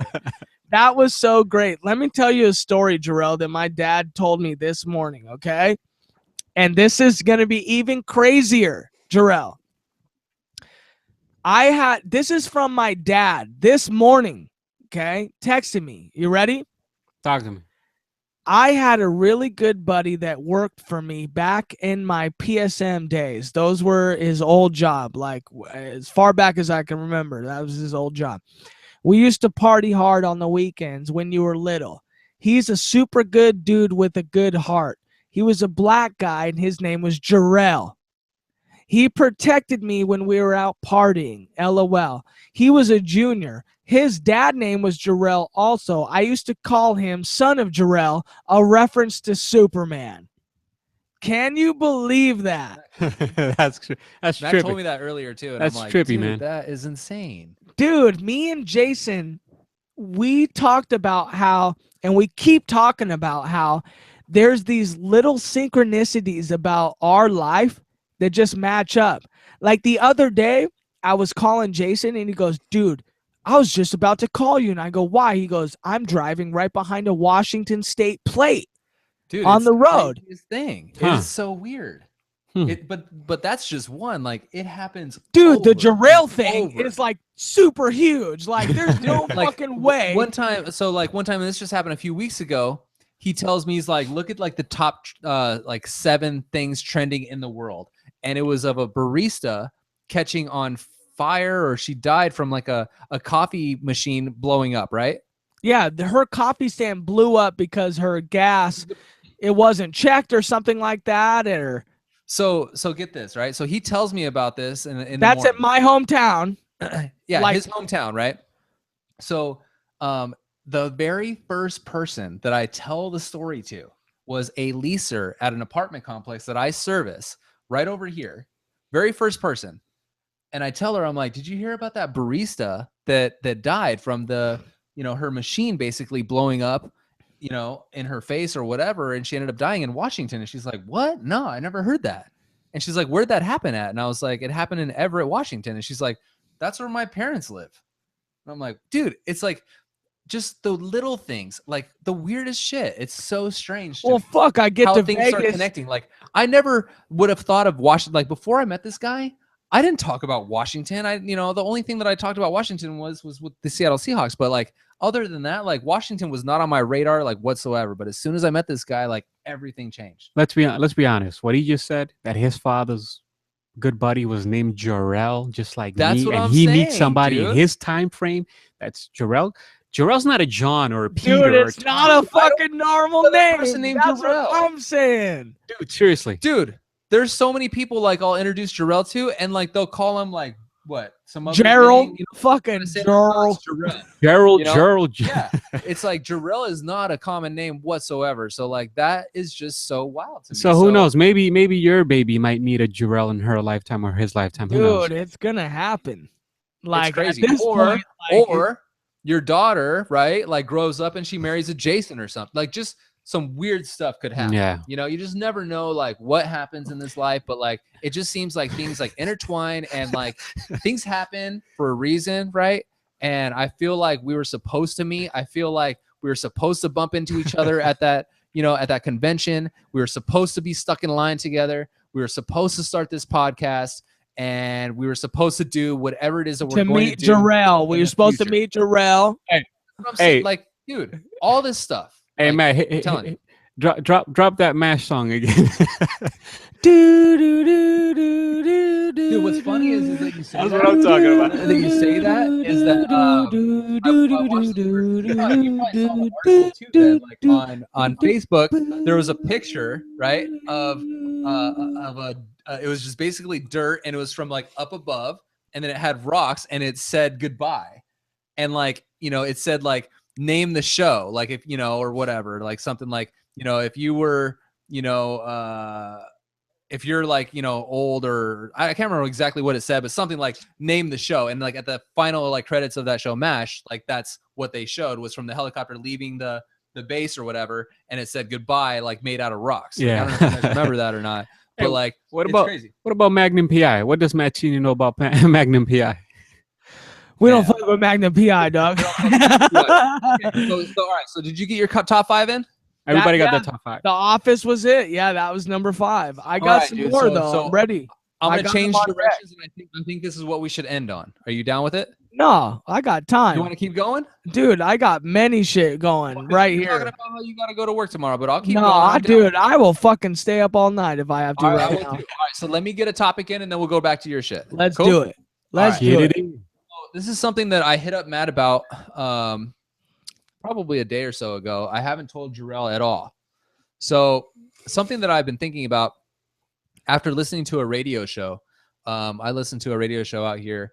Like I tell everybody, you know, I'm into rap music, so I listen to Power 106, or I'll listen to 92.3, and that's owned by iHeartRadio, and that's where Big Boy used to work for Power 106, and now he went to 92.3. Mm-hmm. And so I listen to him, and he does these things called phone taps, or you know, he has these different things where he like involves, you know, the audience into segments. And one of the segments that he held was, is it worth reaching out to the past? And why? And I thought that was such a cool topic because, you know, I feel like there's people out there that will spend, you know, sometimes 5-10 years with somebody, and then all of a sudden, like the relationship, whether it's a friendship, whether it's a relationship, you know, whatever it may be, whether it's a work thing, something happens and the whole thing changes to the point where you don't want to have contact with them whatsoever. Or the other side of the coin is that, you know, you're forced to move on, but you kind of want to reach back and you kind of want to, you know, find out like what's going on with either that person or that environment or that workplace or that whatever it may be. And I kind of wanted to talk about that a little bit. So do you think, Jorel, is it worth reaching out to the past? Like knowing now that you're in, like, let's just say you're in this great relationship and, you know, you're in this great work environment or whatever, is it worth reaching out to the past, whether it be work related or relationship related or friendship related? I like the topic, and we can certainly go deep with it. I personally think that if you have something inside you that's bothering you and you've been carrying on for years, whether it be an old coworker, old girlfriend, old buddy, family member, what have you, or let's just say when you were 20 years old, you took a piss at this restaurant and the owner saw you, he chased you out. That's what I'm and saying. you thought it was a cool thing because you were 20 years old and you're on top of the world and you're just, you know, whatever. And now you're a grown man. I'm sure you would like to go back and tell that guy, hey, you know what? I'm sorry for pissing on your thing, man. Here's $20 just for the hell of it. You know what's crazy you say that is that there's this one regret that I have. Like, I mean, I have lots of regrets. Obviously, I'm a fucking human being.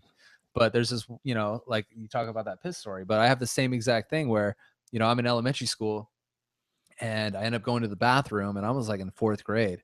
And there's like, you know, the I don't know what you want to call him of the class, like the nerd or whatever, right?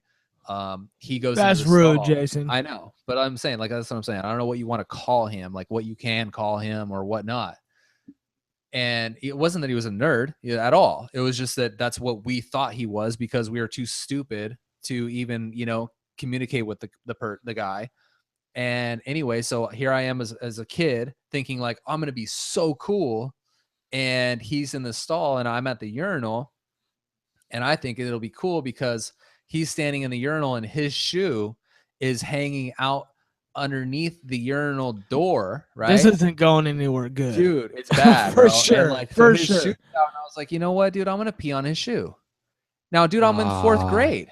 Okay, like like I said, I'm a kid. I'm a stupid kid, and I end up like peeing on his shoe, and I end up like getting in trouble, and I got suspended for a couple days, whatever.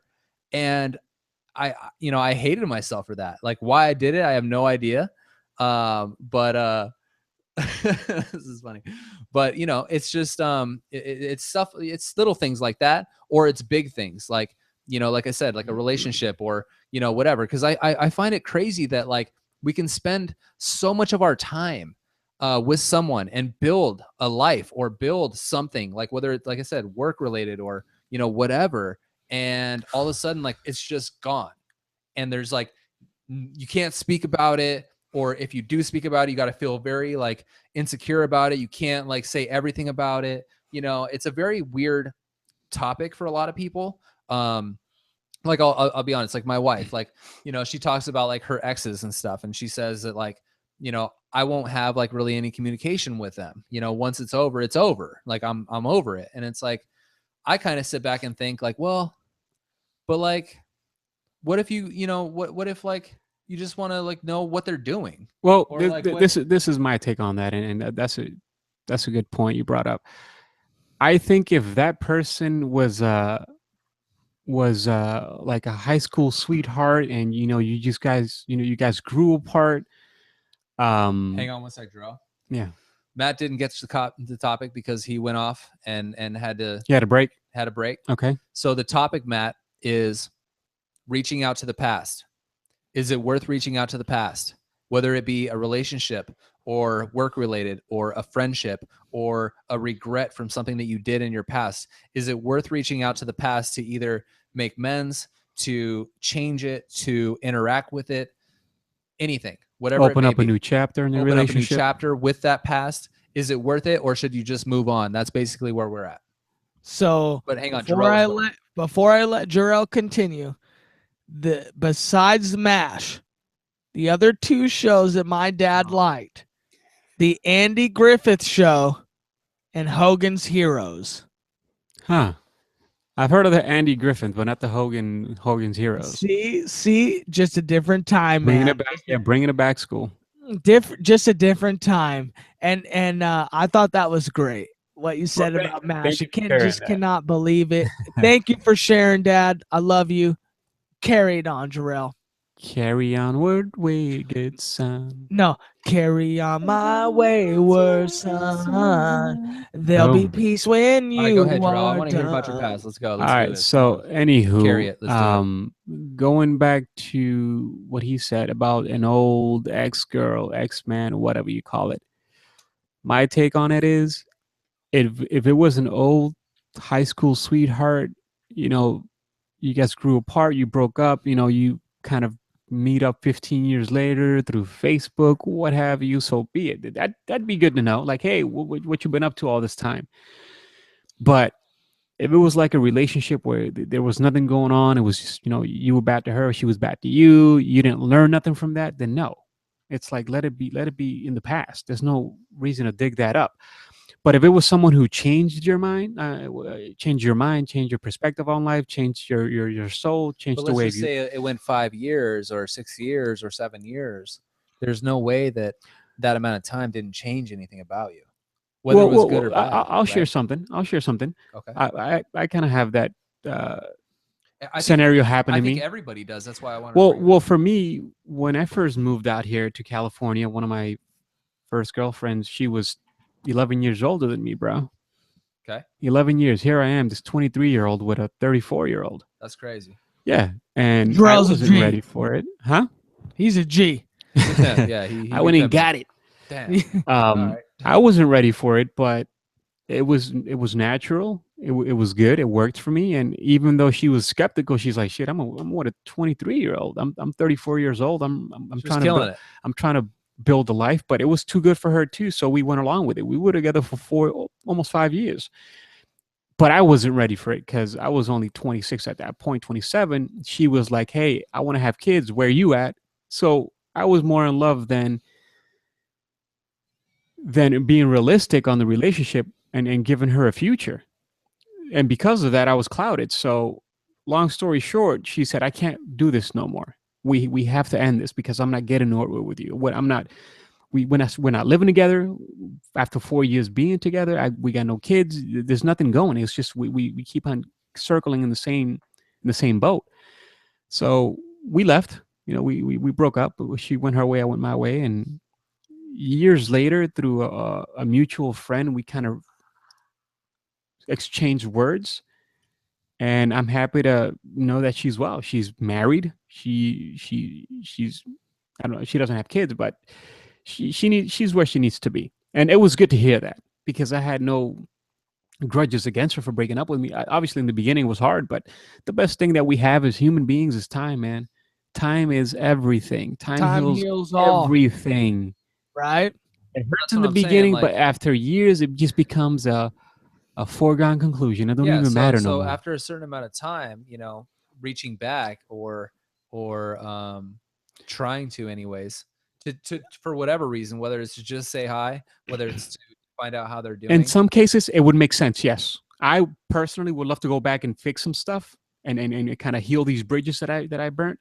But see, what happens, I feel, in life is like, the people that you come across or the people that you are now, in a relationship with, sometimes may feel so insecure that they don't allow you to bridge those gaps or to reach back. You know what I'm saying? Like, Dude, there's a you lot of could people never that are be with so with much truer. that are It- with someone and either whether it's because of their own insecurities or because they're jealous or because something happened to them in their past or whatever the reason may be, that they feel that by you reaching back that something bad can happen to them.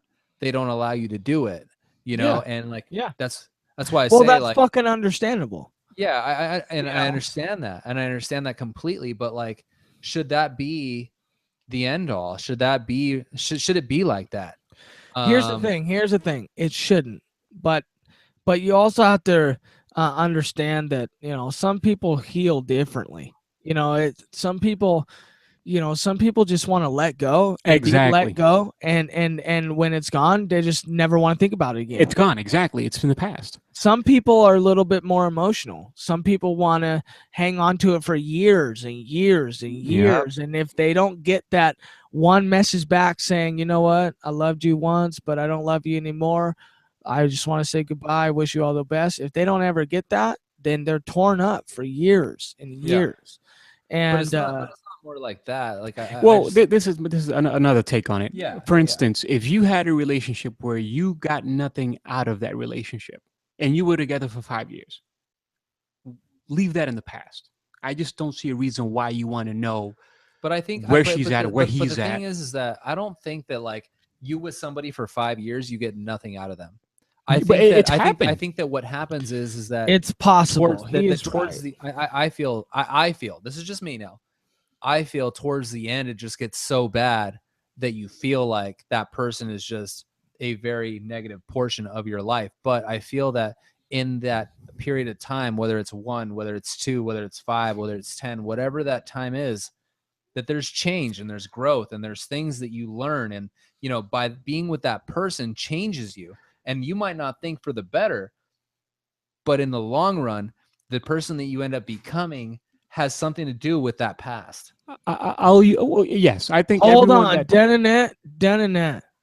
Let me take you there. This is something my mom just texted me. Okay, now she's not my biological mother. Okay, but she's my mom. Like, that's who my mom is. She's the woman that's married to my father, and she's my mom now. well said. Well said. I agree.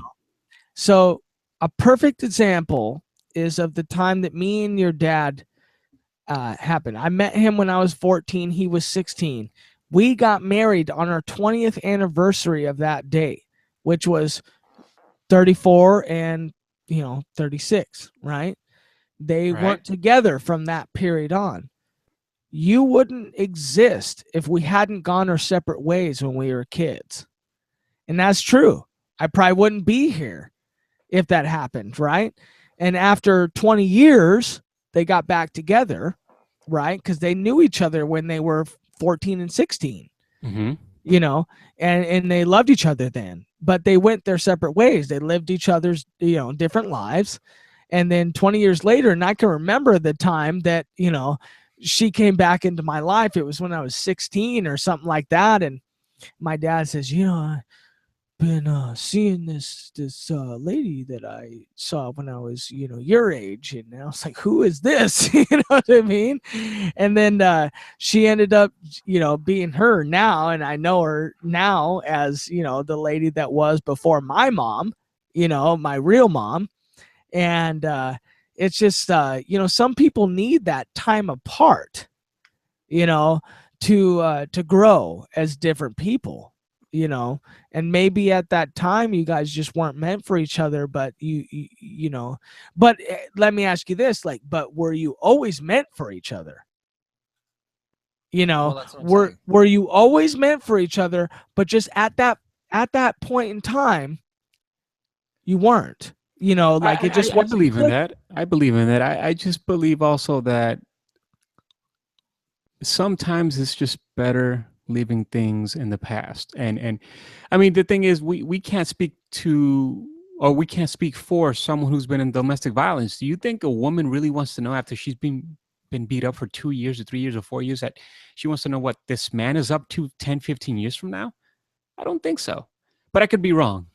I totally could be wrong. All I know is, in some cases, it's just better left dead on the ground and not brought back to life. That's just my opinion on certain things, not all things. And that's a good story, by the way. Thank you for sharing that. I guess mom senior. I don't know your mother's name, man. But Right? We might as well call it that. The mash, the lover who loves the mash out there. Well, there's gonna be different scenarios, right? Like, I'm not saying like, reaching back on something that was like super negative.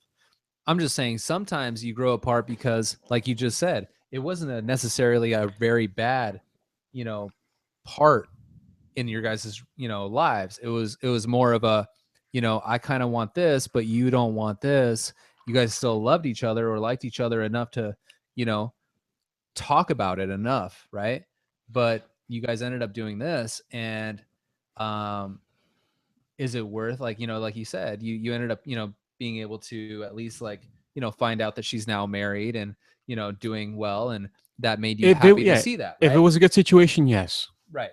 But like, even if it is negative at the end, like, I feel like when someone captures that much of your life, I don't know. Maybe I'm just different. Maybe I just feel different. I don't know. I feel like Okay, when so someone captures that much of your life, that like it's worth, like, at least, like, acknowledging them, play like not play along with deleting me them, real quick. Quick second, play along.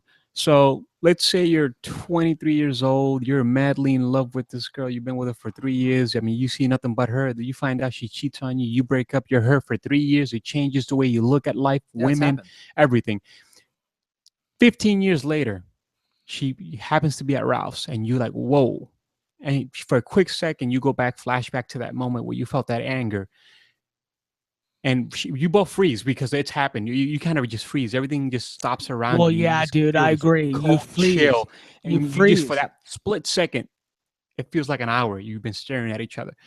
What if she came up to you and you know you were hurt and you never saw her after that day again, and she tells you, hey, real quick, I'm sorry for what I did to you. And you just keep on. Do you think that'll close that chapter for you? Do you think that you still have that inside you? Well, I'll tell you this, like, it's happened to me already. So, but that chapter has already closed, and like you just said earlier, time heals all, right? So if So I saw answer the that, question though. In that scenario, would that close you? Just a well, sentence, a fleeting sentence on your way but past. see, like, but I'm not looking for closure, right? So like that, I guess that's the difference, right? Like, I already have my closure. My closure was that you cheated on me and we're over.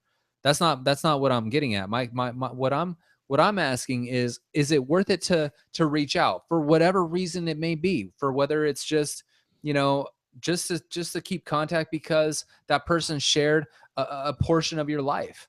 Not like, you know, I'm not saying like, hey, do you want to reach out because you need closure for something? But Like, that's nah. almost where it's going. You know, no that's one not what- needs but- to but reach my- out yeah, like you maybe don't for need you it wasn't, closure. but for her, she felt the need to tell you that at that moment when she went right past you.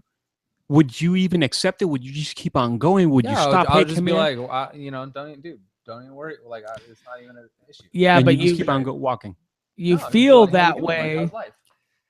Really? Yeah. Talk You're a forward. good guy. That's just how I feel. You're a good Like, guy. you know, because here's the thing: like when you're comfortable and you're safe and you're secure and you know that where you are in life right now is where you need to be and where you should be, there should be no reason why the past is going to interfere whatsoever. That's basically the reason for this whole conversation for me, because I know where I need to be. I need to be right here. I'm here already, Yeah. right? So like when I meet up with my past, if I do, or you know, whatever, and it could be anything, whether it's work. Like I've severed relationships where I spent 6 years at a company where, dude, I did everything in the world for that company and they just shit all over me. So, you know, but time heals all wounds, right? So now I'm at this new company that takes excellent care of me. I make fantastic, you know, money, and I'm very happy and I'm very fortunate. And if I ever ran across the owners of that company, even though I knew that they were pieces of crap people and they didn't care about their, you know, employees, and you know, they treated me very unfairly, I would have no problem. Like actually it happened here Yeah, at okay, my but listen, what if they said, you know what, Jason, we really appreciate the work you did for us. We really think that you were an exceptional worker. We're happy to see where you've gone now, and we wish you all the best. That would feel good for you. well, That yeah, would I'd be be like, dude, that's awesome. Thanks. vindication that where you went, you done well. So what But that's you're not going trying to to change. But that would no, not change it's not anything. going to change. But what it will do is give you the acceptance that where you are now and how you are dealing with life now is where, you know, how you're supposed to live it. It's more about the acceptance of, you're trying to say like, no, dude, I'm already good. Well, yeah, you're good. I mean, anybody would be good. You have to move on. You have to accept that in yourself. But it's not that you wouldn't accept the gift of that compliment coming from the other side as well. You Right. know, and that's more what Jorel was saying is Yeah. that, you know, J- go just- ahead. I'm sorry, Matt. Just to chime in, I want to piggyback of what you said. My whole take is when you do something bad to someone who loves you or someone who cares for you or someone who was there for you, and you stab them in the back and you hurt them, it's almost just like saying, bad analogy maybe, but it's almost like committing murder. I mean, only God can give you the strength to forgive a murderer. But if you did me wrong and you put me through hell for 3 years, you know, when I was single or whatever, or my emotions or whatever, it's like, if I see you again, you're nothing to me. That's just my perspective on it. It's like, you know what? I move on with my life. You hurt me for that time. And in that time, if I would have died, I would have died unhappy. It's just my take on it. I don't know if you agree with it, but it's like if you did it wrong to someone in any way, there's no reason for you to look for forgiveness later on in Okay. life. Well, let me do you bring think, Matt? something with you.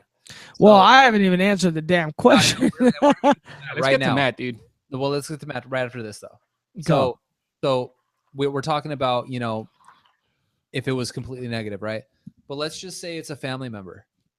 Let's just say it's a family member and you have like this very toxic relationship with them.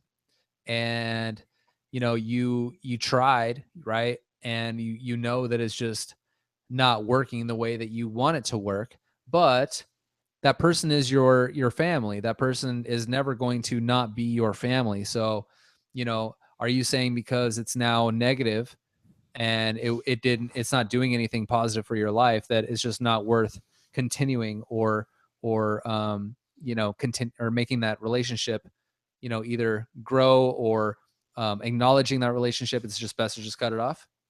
Or is there lines? Is there guidelines like, oh, this person's family, so I just got to deal with it now? That's for you, Jorel. No, chime in, Matt. Talk to me. No, so I feel like this scenario almost treats me extremely well. It's I've got a couple people in my life that are almost in this exact scenario. So I made that decision personally recently. You can only I'm not going to answer the question, but I will speak of what I did. You can only live so long, where you respect another's place in life, where you understand that they're related to you, and that you're doing what you can, but at the same time, like if the other person is not um proceeding forward like they could be or like they should be, then it's hard for you to accept the position you're in and saying that you need to help this person. So for me, it's like I had to let that person go. And as much as it doesn't feel good, you also have to quit being the person that's always saying like it's okay for you to do what you're doing.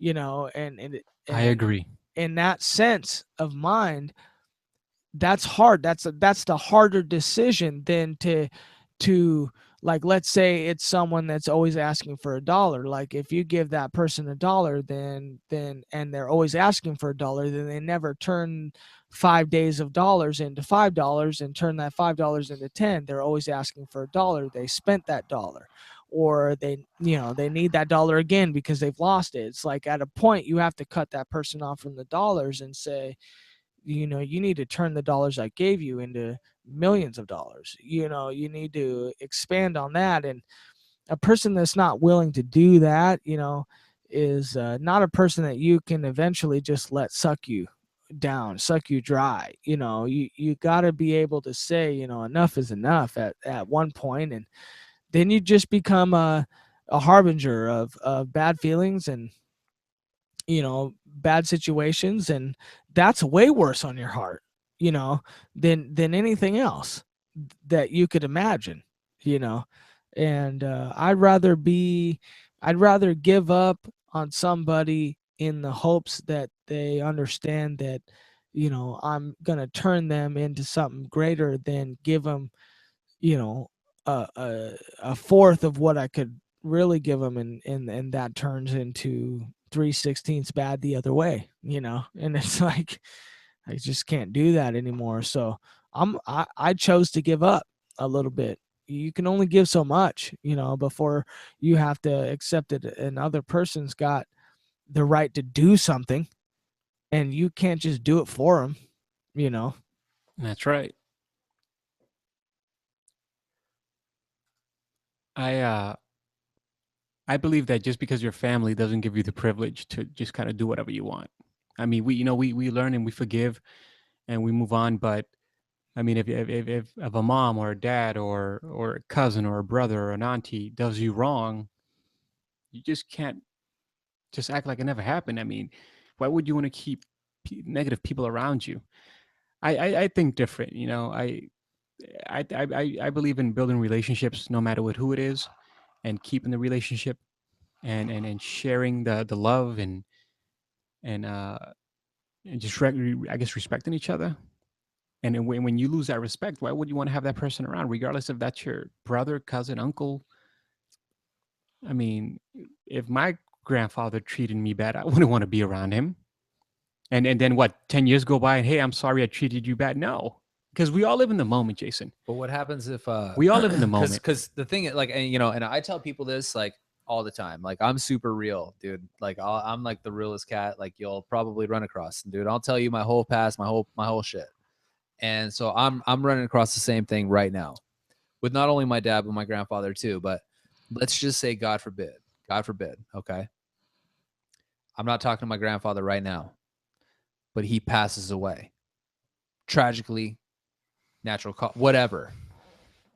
And instead of me reaching back, I was like, nah, like I don't, I shouldn't put myself in a negative environment.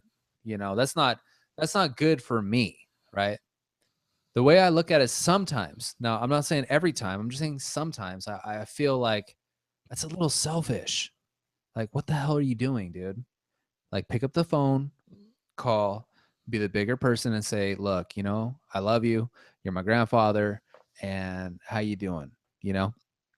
Just so that if for whatever reason, you never got to have that conversation again, it wouldn't haunt you the rest of your life. So like, those are the things that I think about, and, Jorel says like, oh, why would you want that around? And dude, that's the same thing. I think the same way, but like at the same time, I'm also thinking like, man, something could happen. You never know, dude. You never know. And for him too, like, we don't talk, and then all of a sudden, like, I go. And, I mean, he's got a lot shorter of a time to think about it than I do, most likely. But, is that where you want to be? Like, is that the right mind frame? I want to hear Matt say a couple of things, of course, on this, but real quick, I just don't. I think that's an excuse. We all want to use death. We all meet up when families always get together when someone passes in their lives. It's like, why can't we meet up just because we want to have a reunion? Dude, it's like that Puff Daddy song where he's like, dude, everybody wants to go and have like these like VH1 specials, like when they die, and like show like, all these videos and like play all this stuff. Like when the person dies, like, nah, forget that. Love me while I'm here. Matt, talk to me. Why can't we live in the moment? Why? I mean, people are afraid. Seriously, they're like, afraid why am I going to treat you bad, Matt? And then 10 years from now, tell you, hey, I'm sorry. I'm sorry for what I did. No, it's like we live in the moment. If I were to leave right now, listen, I'll tell you one thing, guys. God forbid, knock on wood. I'm here having a good time with you guys, talking about life, a person's perspective, learning about Matt Sr. and the MASH moments and all that stuff, and bringing you back to your childhood, Matt. I leave, I get in my car. Guess what? Jason gets a call. Jorel never made it home. At least, you know what? For the moment that I lived happy. And what I'm trying to say by that is, like, if you're being mistreated by someone or disrespected by someone, you don't need to have that person in your life. You don't need to open up old wounds. Move on with your life. If you pass or anybody passes, it's like they chose that path. We as human beings have the choice to do whatever we want, and that's the choice they make. I don't believe a sorry can heal everything just because time has passed.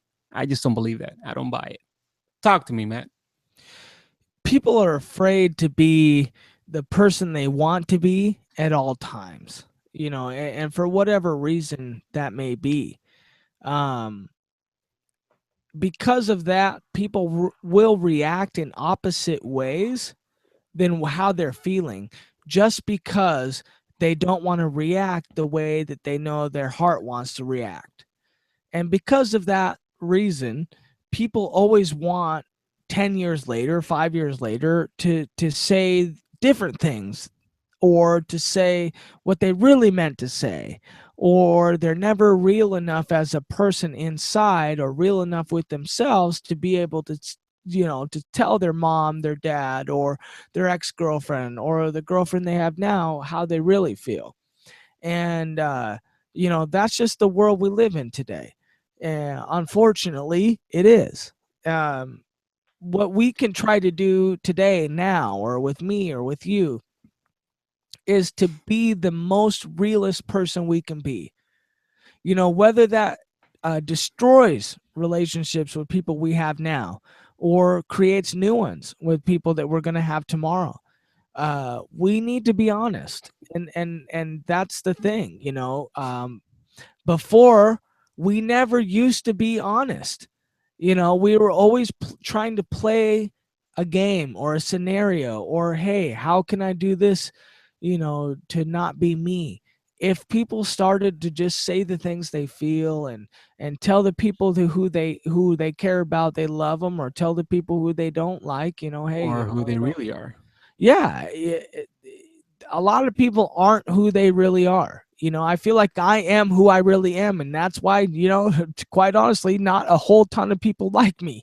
There's a lot of people that do like me, but I will have to agree that there is more people that don't like me. But that's just because I've always said how I felt. I'm not probably the dude that you're gonna like a lot. I'm gonna tell you, man, I don't like what you're doing, or I don't like this about you. And most of the time, dude, I'm a really good guy, so most of the time it's like stuff that, dude, you know what, I don't do cocaine. Sorry, but you can't be my friend. Or I remember saying that when I was 16. Or you know what, hey man, I gotta go win a state title, so I can't go drinking with you tonight. And it's like that's always been me. So there's always been 12 to 30 people, that don't like me, that just do those things.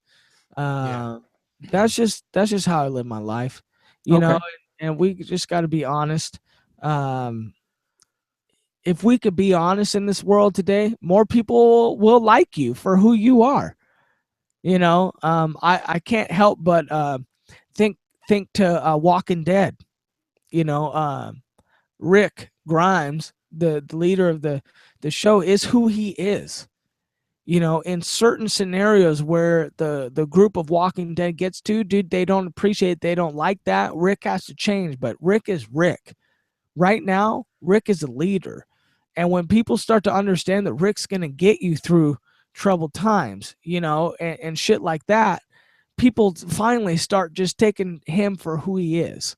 And that's all people need to do today. They just need to listen to who you are, listen to what you say, listen to how you are, and man, that's who you are.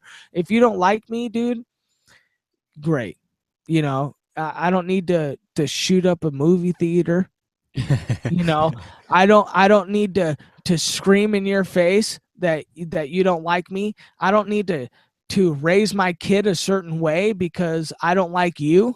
you know Everybody needs to do what they do, and that's it, man. Just appreciate that other people have an opinion. That's all. Yeah, that's a good point. I think people just need to move on with their lives and not focus so much on what other people think or what other people say. But I guess that's just part of society nowadays. All right. Well, let's finish this topic off. So, Matt, is it worth reaching out to the past, yay or nay? 100%. 100%. Okay. I feel like a lot of reasons why people are the way they are is because they haven't settled their past. They haven't Right. settled things inside them. If everybody in the world could get the opportunity to settle things, it would be a better world. But to second that, people should just be the real them in every scenario. Yeah. And most people want to settle situations where they chose not to be the real them. And that's what you should do. Just be the real you every single time, and you will never have to worry about whether you had to go back and settle an unfair situation, because it will never happen. It's just you. Just be Yeah. you. Yeah, I agree. I say yay if it's necessary, but other than that, no. I say yay, dude. I'm all about to reaching out to the past and making sure people are safe and happy and I think it's a good thing. I think it's good for the mind. I think it's good for the soul. I think it's good for moving on. I think it's good for the future. I think it's good. Like I said, sometimes you experience a lot of time with something. Like I said, whether it's a company or a person or a friend or whatever it may be, and um, I definitely think you should reach out and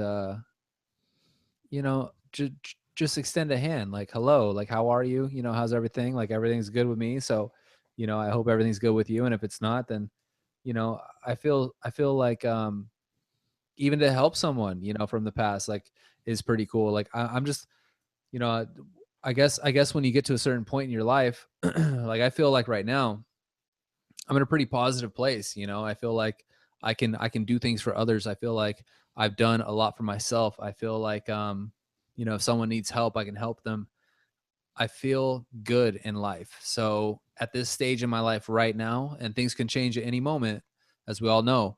I think that reaching out to the past is a good thing, and I think that helping one another and doing something positive for someone else, whether it's a stranger or someone from the past, is a positive thing. So that's where I'm at. All right. All right, Matt, let's go with your next topic, dude. I know you got a ton of them. Okay. Who, quick one, is your favorite Marvel character from the comic books? I will tell you almost the top three. I almost feel like there has to be a Said top one. three. I can't name one because I really like No, we need to do three. one. I like three.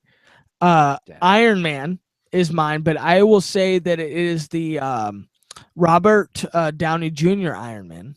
I really just like him. Okay. Number 2 is Thor, the most recent versions. Number 3 is the New Age Magneto with Michael Fassbender. I really think that character is played really well by Fassbender. I really like the writing they've done for that character. I really like just the powers and just the overall aura and vibe of that character. I feel like Jorel's getting. I feel like he's lost on this topic, dude. No, I think I'm we good. lost Jorel. No, Okay. dude, Can't wait to chime Jorel, in. Oh, for dude, real? Okay. that's Superman's Messed up. son right there.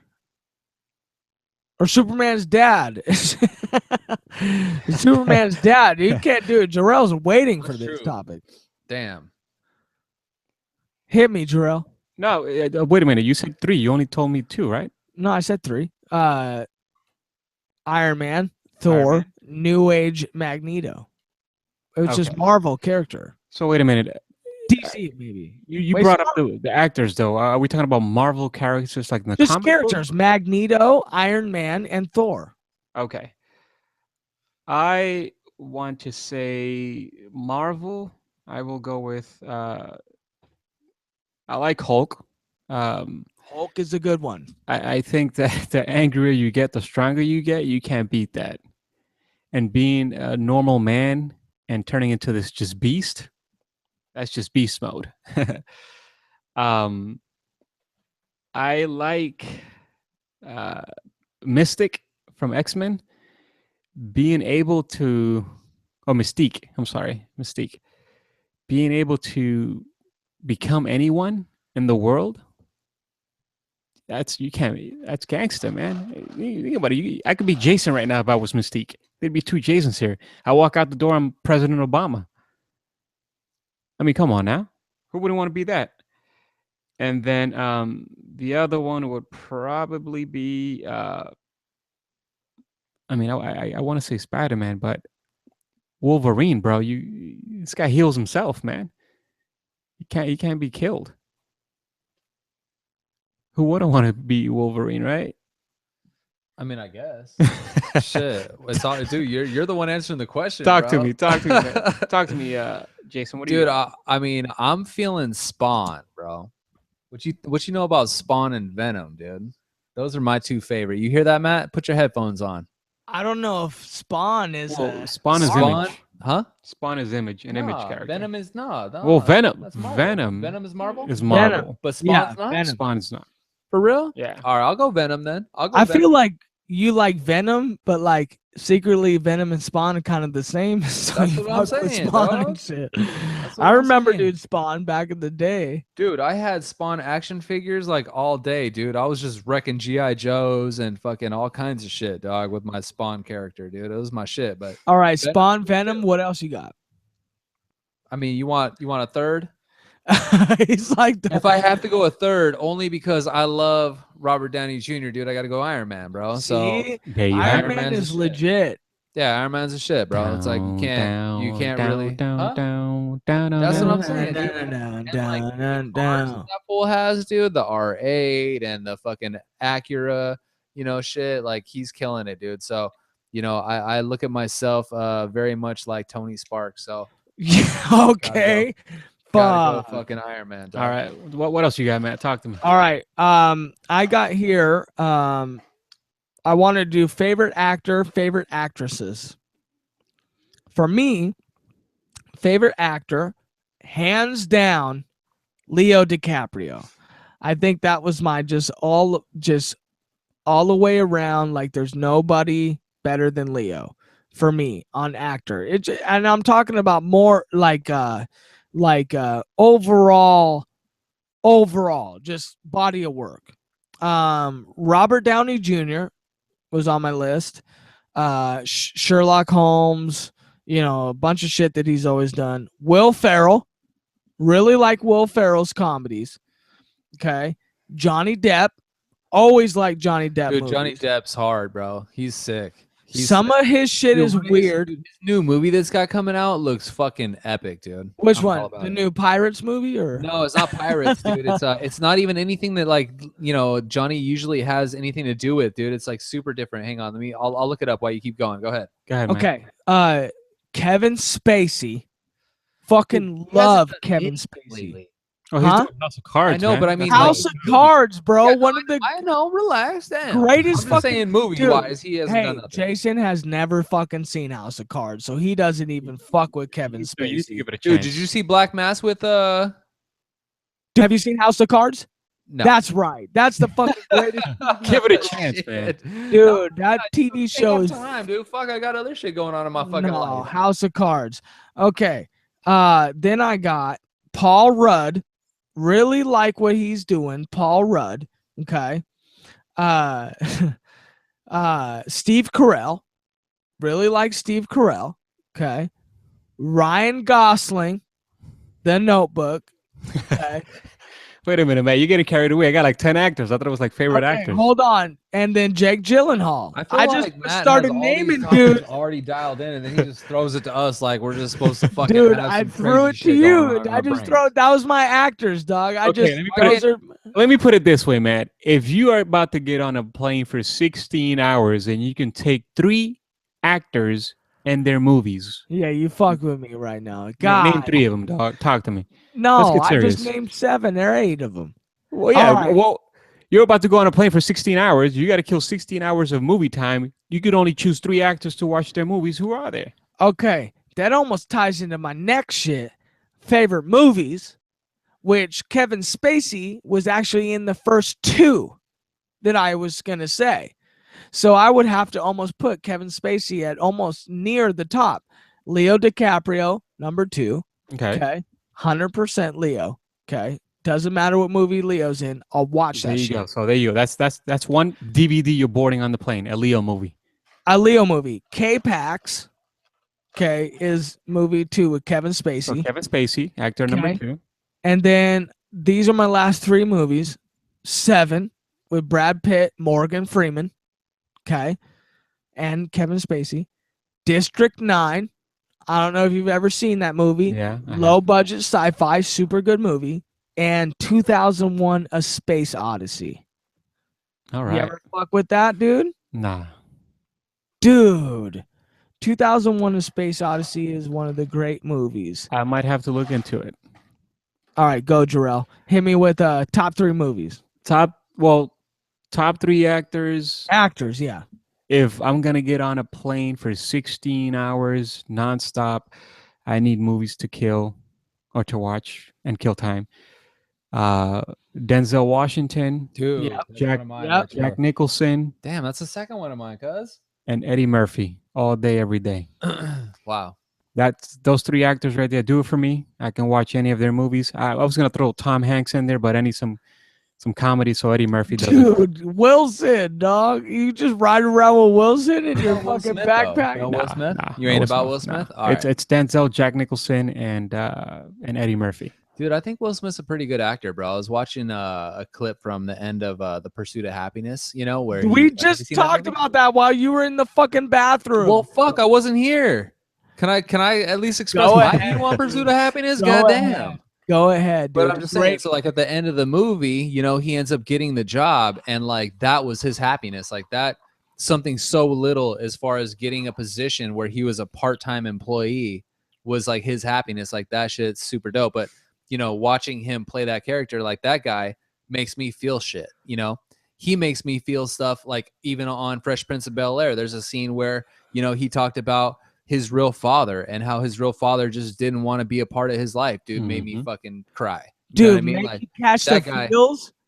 huh? Make you catch the feels, dog. Yeah, dog. So, Will Smith to me, dude, is one of the best actors out there, dude. I, All right, like- so I you're agreed bringing with Will that Smith. before. You're bringing. I got Will Smith, Leonardo DiCaprio, and Yes. Robert De Niro. That's my 3. There you go. De All right. Niro, yes. Here's the thing about De Niro. There's not a ton of movies where I feel like he just overtakes you. But What's every dope movie, about De Niro is how it's he good. can differ from like comedy to serious gangster to Dirty Grandpa. dude. Like he is like the whole spectrum, bro. Like he's epic. Like super conservative, like, Intern, like the Intern movie. Like, that guy can take it to any level he wants, like I look at like Jack Nicholson. Like, I feel like Jack Nicholson can only be like a certain sort of actor or character. I feel like Leonardo DiCaprio, like, I couldn't see Leo in a comedy, you know what I mean? I can only see him in like very like serious, like, I don't know. Let's get roles. Leo in a comedy though. That would be kind of interesting. That's You're what right. I'm saying. It would be I mean, kind it of would weird. be cool, but I just can't see it, and it hasn't happened. So I just can't. There's certain actors that can do the entire spectrum, and those are the ones. Like Will Smith can do comedy, can do horror, can do whatever it may Stupid. be. Stupid. Yeah, movie. anything can do anything. I like that in an actor. Leo's my favorite because he's one of the best dramatic actors of all time. Plus, I grew up watching his Leo films. kind of did funny when Wolf of Wall Street, when he had to play that like Exactly. drugged out portion of that movie where he's trying to climb to his Lamborghini and shit, dude. That was hilarious. I mean, he's gonna have funny parts, but the main of the story was, if you look at like what the movie was, they don't base it as a comedy. You know what I mean? They base it as a drama, and that's what he's good at. All right, actresses, and for all of us, dude, we'll end the cast on this because, dude, great cast. Okay, all right, I got Scarlett Johansson. Hang on, I got one of my buddies that chimed in. We call him Go. Balls, but he had to Take throw in Jim Carrey, dude, because Jim Carrey, I forgot all about that dude. Jim Carrey. I thought of him, but You ain't about him? I'm not. I like his movies, but he's The a great Truman actor. Show. Pure comedy though. He Dude, ain't The about that Truman Show. versatility, really. Sick, dude. Eternal Sunshine. The guy's dope, bro. And then he's like in Ace Ventura and like super Eternal funny, like, Sunshine, though, yeah, that is. That I, guy I like Liar Liar. That's one of the Liar movies that I Liar, would one of bring my on a favorite plane. movies, right? Dude, Liar Liar's I gotta a throw that classic. guy. I gotta throw that guy in there. I might even take out who did I say? I said Downey. Well, you said Robert Downey. DiCaprio, You said or no, De Yeah, Niro. I said You said De Niro. DiCaprio. I said Robert De Niro, and De then Niro. You Will gotta take Smith. out De Niro. Yeah. I gotta take out. Fuck, dude, that's hard to take out De Niro, dog. Nah, I gotta but take he out ain't- fucking dude. Yo, bro, can't take as out much as I Will. wanna say it, I gotta Can't take take out out- fucking Leo though, because like I Leo? said, my No, whole thing, you can't my take whole out thing Leo. is being able to do the whole spectrum, dude, and Leo Nope. doesn't do it for me. Nope. Leo does the best on every other So, spectrum. not for He's me. the best. Not for He's me. the best. There's nobody better than Leo. Not for me. Hey, Matt. I'll name 3 actresses, but I want to end the show with a question for you. Okay, and go then ahead. for Jason. Should we go actresses and then the question? to end it? Yeah. Okay. For me, Go ahead. did you say your 3? You said Scarlett Johansson. What else? Yeah, I just said He's that. just going off of who's as No. hot as shit. No, it ain't. Scarlett Johansson's number 4. Okay. Let's see if the fat one pops up. Emma Emma Stone. Hell yeah. Stone, number Motherfucker right 3. here, I swear. Zoe Deschanel. God damn, Number come 2. on. That's new school, dog. Motherfucker, dude, you all about the hot chicks, That's dog. Number 2, and number 1 by far. It better be a fat chick. Rachel McAdams. Dude, dog. Time Huh. You're talking Traveler's about the Wife. hottest actresses in the fucking world right now. Time Traveler's Wife, dude. Wow. Kills Okay. it. Can I Kills say it. mine? Go ahead. Get it, Jorel. First and foremost, Michelle Pfeiffer. Dude, Gangster's Paradise? Yes. No, that's not what the movie was called, but the song by Coolio is Gangster's Paradise. What was the song? What was the movie called? It was something Minds, Dangerous Minds. Dangerous Minds. Been that spending shit's most hard, dude. alive living in the Scarface, not gangster's to mention Scarface, and some paradise. other movies she's done. Yeah, she was okay in Scarface. She was just all drugged up and shit. I That like was 3. I like Helen Hunt. Sleepless in Seattle. I like her movies. No, that's Meg Ryan. Yeah, dog. All come right, on, fuck player. off then. God damn it. Fucking mad over That's here, why I dog. don't fuck with Yo, Helen just stick to Hunt, the dog. hot chicks, dog. Just stick to the hot chicks. All right, Okay. who else you got, Jorel? And the other one is Meryl Streep. Dude, she's a good actress, dude. Meryl Streep is a really good actress. Dude, what's that one movie with Prada? Devil Yeah, Wears Devil Prada? Wears Prada. And She Hathaway, pretty good movie. She had It's Complicated with Alec Baldwin. That's a good movie. One of my Oh, that's a favorite new one. That's a new Yeah. one, right? Where she's like old and she's trying to like gain back her like love life and shit, Yeah, right? yeah. Dude, I would like to actually see that. I haven't seen that. You're See it right. with your lady, man. You'll enjoy it. I should watch that. I should watch that. I wanted to watch it back in the day, but it just gets passed down. Dude, rom-coms get passed down on the list, because they don't influence me, so it's like unless I'm with my girl or I just got time to burn, I am watching those movies. Yeah.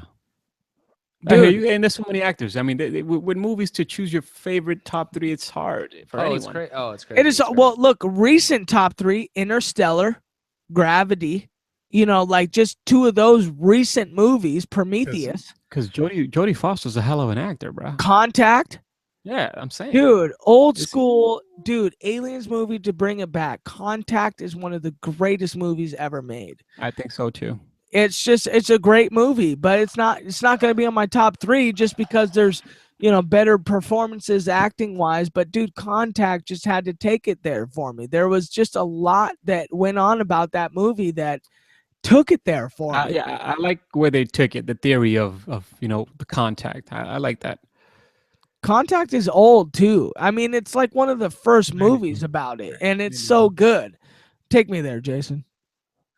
All right. What you got? Simpsons movie. Marge. Fucking Marge. Marge Simpson. Nah, I think Angelina Jolie's pretty good. She's entertaining to watch. One of my favorite movies of all time is Gia.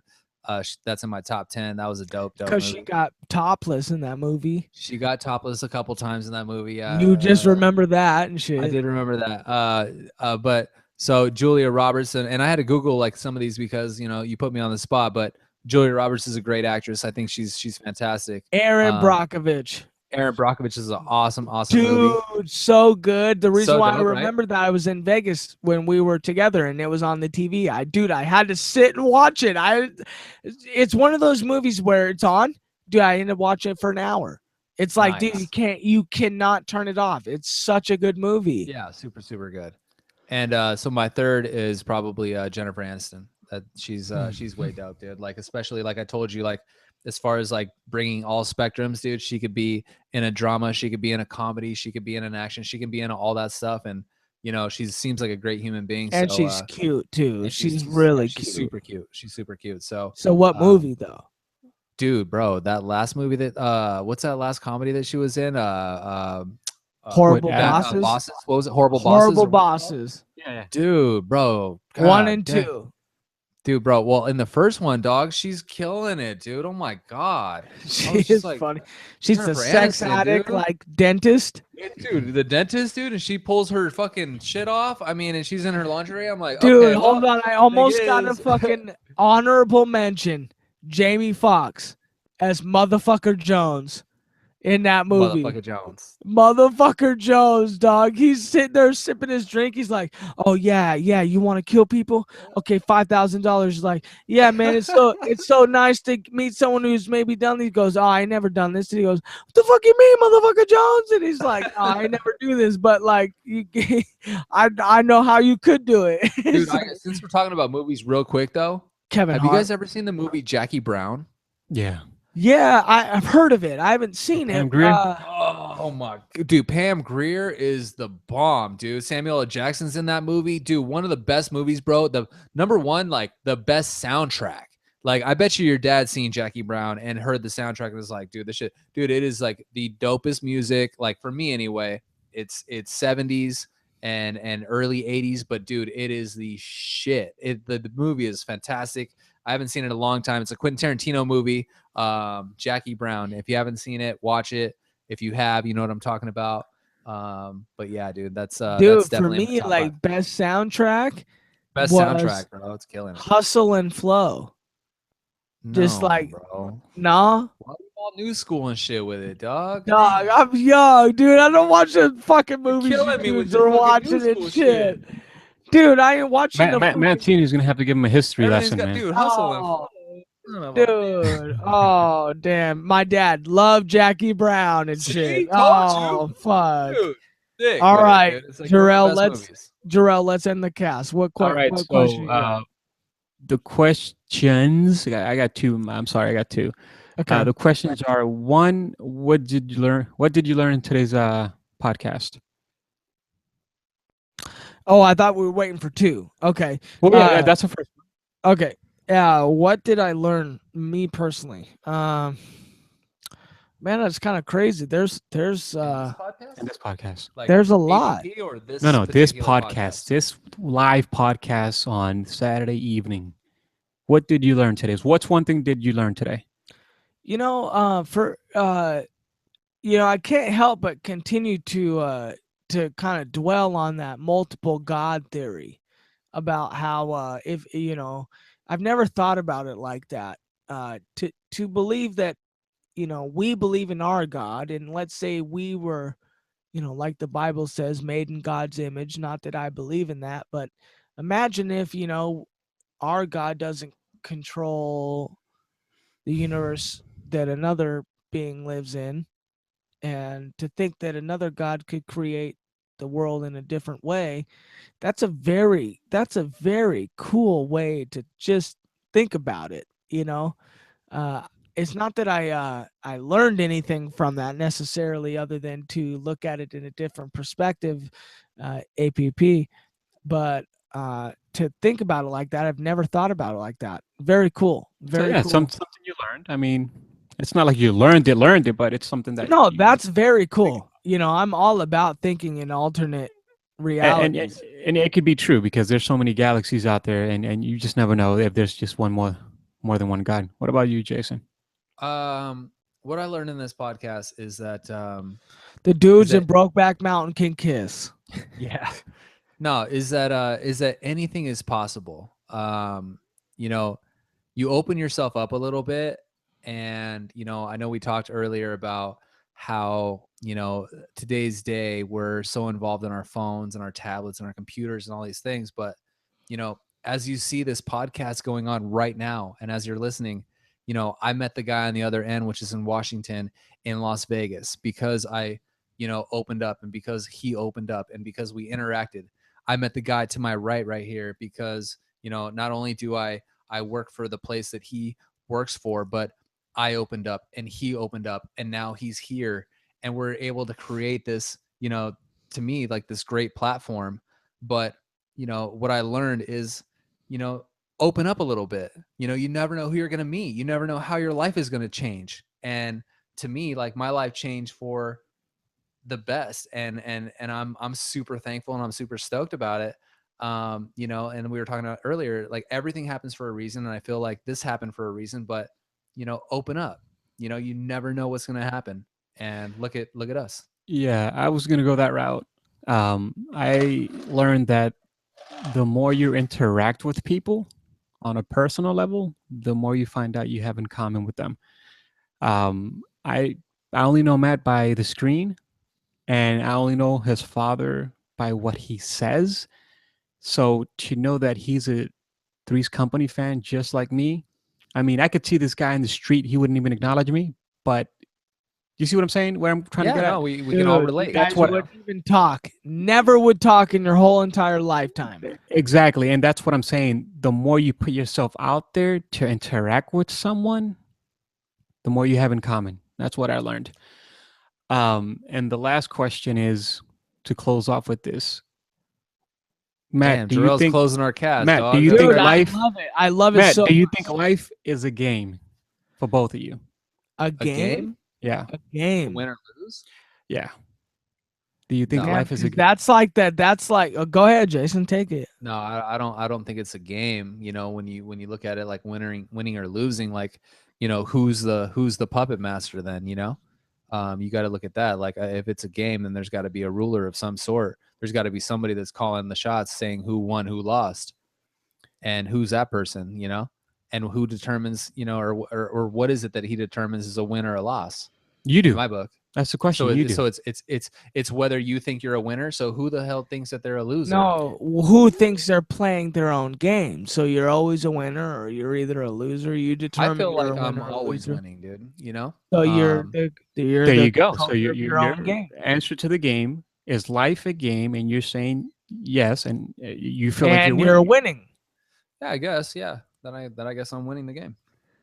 I don't feel like life's a game, but I feel like if it is a game, I'm winning it. Okay, goddamn. All right. Fuck it, Well, dude. What the hell? Jesus, fuck. I mean, Shit, I don't God. give a fuck. Life is a game to a point. But if it was a game, I'm winning it.